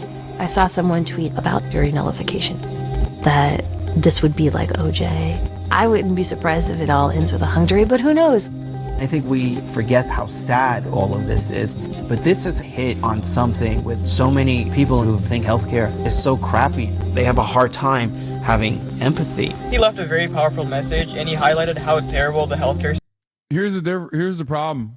Some people have good bosses, even though many have bad bosses. Some people, not us, have had good relationships with cops, although many have had negative relationships with cops. No one has had a good relationship with their healthcare insurance provider. It's not relatable. Like, in theory, I understand why policing as an institution has to exist. Someone has to solve crimes, for example. Like, in theory, I get it. So even if they fucking suck, people still go, well, what are you going to do? Let rapists run rampant? There is no world where you can make a similar theoretical argument for the existence of for-profit healthcare. Do you understand? Huh? Oh, I don't have it. It's not here. Do you see what I'm saying? System is America. I think he'll go down as a hero in history. The modern day Robin Hood, right? The idea is that this guy is fighting for us before we knew anything about him, even before we knew his name. It's sad in many ways, but it's really, really interesting of where we are right now as a country. What do you feel about the suspicion that the self-service McDonald's kiosk was used to face track Luigi? Does the Altoona McDonald's even have a self-serving kiosk? The suspicion, I think, is silly. I think I'm much more, they all do. I'm much more inclined. There should never be a discussion in regards to for-profit healthcare as a means to an end. It's inherently detrimental. I don't, a lot of people want to create like more convoluted narratives because they think like it's impossible for the biggest news story of that day was top of mind for everyone in Altoona alongside, as well as everywhere else where they called it in. You know what I mean? Like, I think the narrative that you're hearing from the media on this is probably not untrue. I think it's probably correct that some older employee was like, oh my God, crime and punishment. This is a killer. I could see that. The issue, however, is like, I guess so many tips were being called in. Like, why this fucking random Altoona? But it also makes sense because how many fucking crazy things are happening in Altoona? I'm sure that there are plenty of cops that can just go to like a random tip like this because it's fucking Altoona. You know what I mean? Like, if a tip like this is happening in a Philadelphia suburb, like a part of Philadelphia, I'm sure that like cops are probably not going to all of them. I think it's far less likely that police have that level of surveillance. Like they do have this level of surveillance. The technology is already upon us. Like we live under a surveillance state, but that is so much data to sift through. The idea that they actually literally fucking sifted through all this data is ridiculous. Like they aren't just looking at CCTVs that they're tapped into, but they're also literally tapped into like the cameras at the fucking kiosks at McDonald's. Like, I don't know. All right. It'd also have to go to an aggregate cloud of nationwide footage. Would be an incredible amount of data. Yeah. You said it yourself. NYPD is an army. No, dog. Like there's no army that can deal with that. Your boomer is showing. Okay. I think it is infinitely more likely that some random fucking boomer was like, oh, this might be the killer. And also simultaneously, the Altoona Police Department, given that it's like not a fucking massive town, was more likely to go and entertain it. They sent a first timer. Like they sent a fucking relatively green cop too. It's not like they sent like a random B cop to investigate. I don't know. They say that people don't have empathy when they're talking about the death of a CEO, but nobody's talking about empathy for all those people that was fucked by this healthcare company. Yeah, you're not making a new point. We've been talking about it. Anyway, as I have promised, we are going to be watching SICKO, finally, a film by Michael Moore. Michael Moore has written a manifesto against for-profit health insurance companies and has revealed his signature work, his Oscar-nominated documentary on the killer health insurance companies like United Healthcare CEO, or United Healthcare SICKO, for free. You can watch it for free now. Now, I'm not going to read this entire fucking manifesto, chatters, who are so goddamn boring and so brain broken that they're like, no, you have to read this entire thing. Yes, he's released it for free that you can watch. The reason why it's important is because Luigi Mangioni's manifesto actually covered lines from the SICKO documentary. In Mangiano's manifesto, he said he was not the most qualified person to lay out a full argument against our for-profit healthcare industry. Apparently, to Mangione, one of those qualified people is me. In his manifesto, he references how I've illuminated the corruption and greed, implying folks should go to my work to understand the complexity and the power-hungry abuse within our current system. It is not often that my work gets a killer 5-star review from an actual killer, and thus my phone has been ringing off the hook, which is bad news because my phone doesn't have a hook. Emails are pouring in. Text messages, requests from many in the media. Luigi mentioned you in his manifesto that people should listen to you. Will you come on our show and talk to our reporter and tell him that you condemn murder? Do I condemn murder? Luigi mentioned you in his manifesto that people should listen to you. Will you come on our show and talk to our reporter and tell him that you condemn murder? Do I condemn murder? That's an odd question. In Fahrenheit 9/11, I condemn the murder of hundreds of thousands of innocent Iraqi people and the senseless murder of our own American soldiers in the hands of our American government. In Bowling for Columbine, I condemn the murder of 50,000 Americans every year at the hands of our gun industry and our politicians who do nothing to stop it. In my 35 years as a filmmaker, have I said or done anything that has implied I condone murder? As a teen, yeah, I mean, I love Michael Moore. He's right. Here's a sad statistic for you. In the United States, we have a whopping 1.4 million people employed with the job of denying health care versus only 1 million doctors in the entire country. That's all you need to know about America.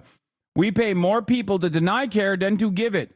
1 million doctors to give care, 1.4 million brutes in cubicles doing their best job to stop doctors from giving that care. Now, Michael Moore, don't worry. United Healthcare CEO Brian Thompson had a solution for that, an approach to streamline this process. He utilized AI to make sure that that number was whittled down, okay? If the purpose of healthcare is to keep people alive, then what is the purpose of denying people healthcare other than to kill them? I definitely condemn that kind of murder. And in fact, I already did. In 2007, I made a film, SICKO, about America's bloodthirsty, profit-driven, and murderous health insurance system. It was nominated for an Oscar as the second largest grossing film of my career. After the killing of CEO of United Healthcare, the largest billion-dollar insurance companies, there was an immediate outpouring of anger towards the health insurance industry. Some people have stepped forward to condemn this anger. I am not one of them. Oh, my goat. I'm nutting. The anger is 1,000% justified. It is long overdue for the media to cover it. We crashed his website? Jesus Christ.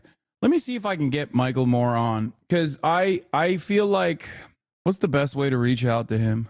Does he have a Twitter? Does he follow me on Twitter? Damn, he don't follow me and I don't follow him.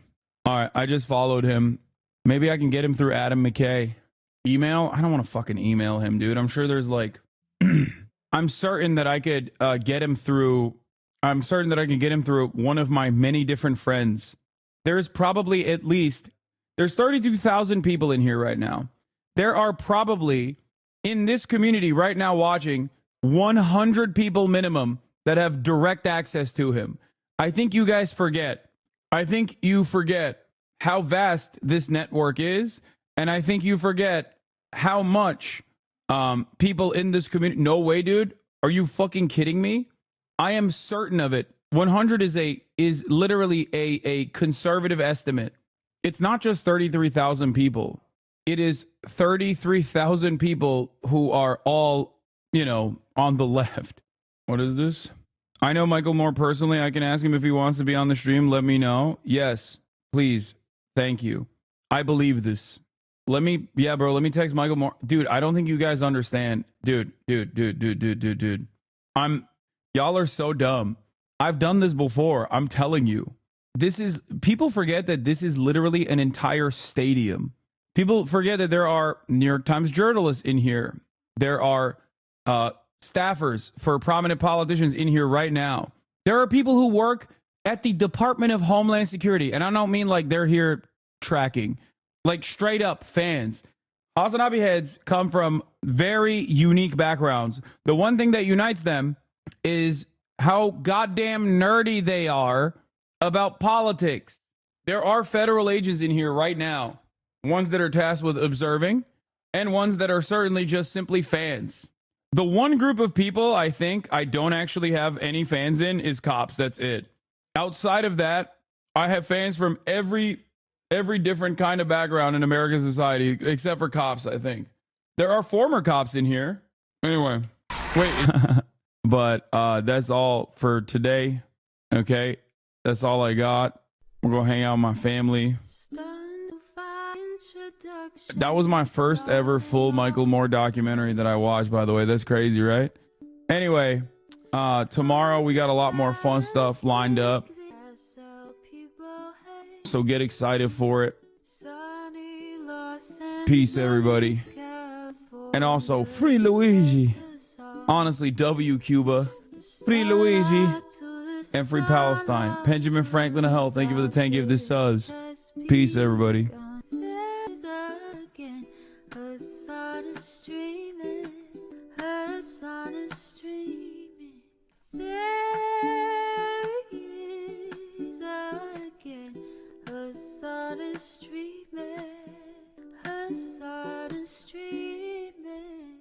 Reviewing the P.O. box, Uncle Uger's face. Sat in Discord at Chip Prop. Great names take on break. Tiny Bernie Sanders, LGBTQ Air Force. The whole left at your fingertips, Ane at your door. H3 crowded debate, the Young Turks online show. 3 full fucking years of this, plenty more to go. 90-day fiance, talks of champagne bourgeoisie. A Trump rally live reaction, a mass riot at DC.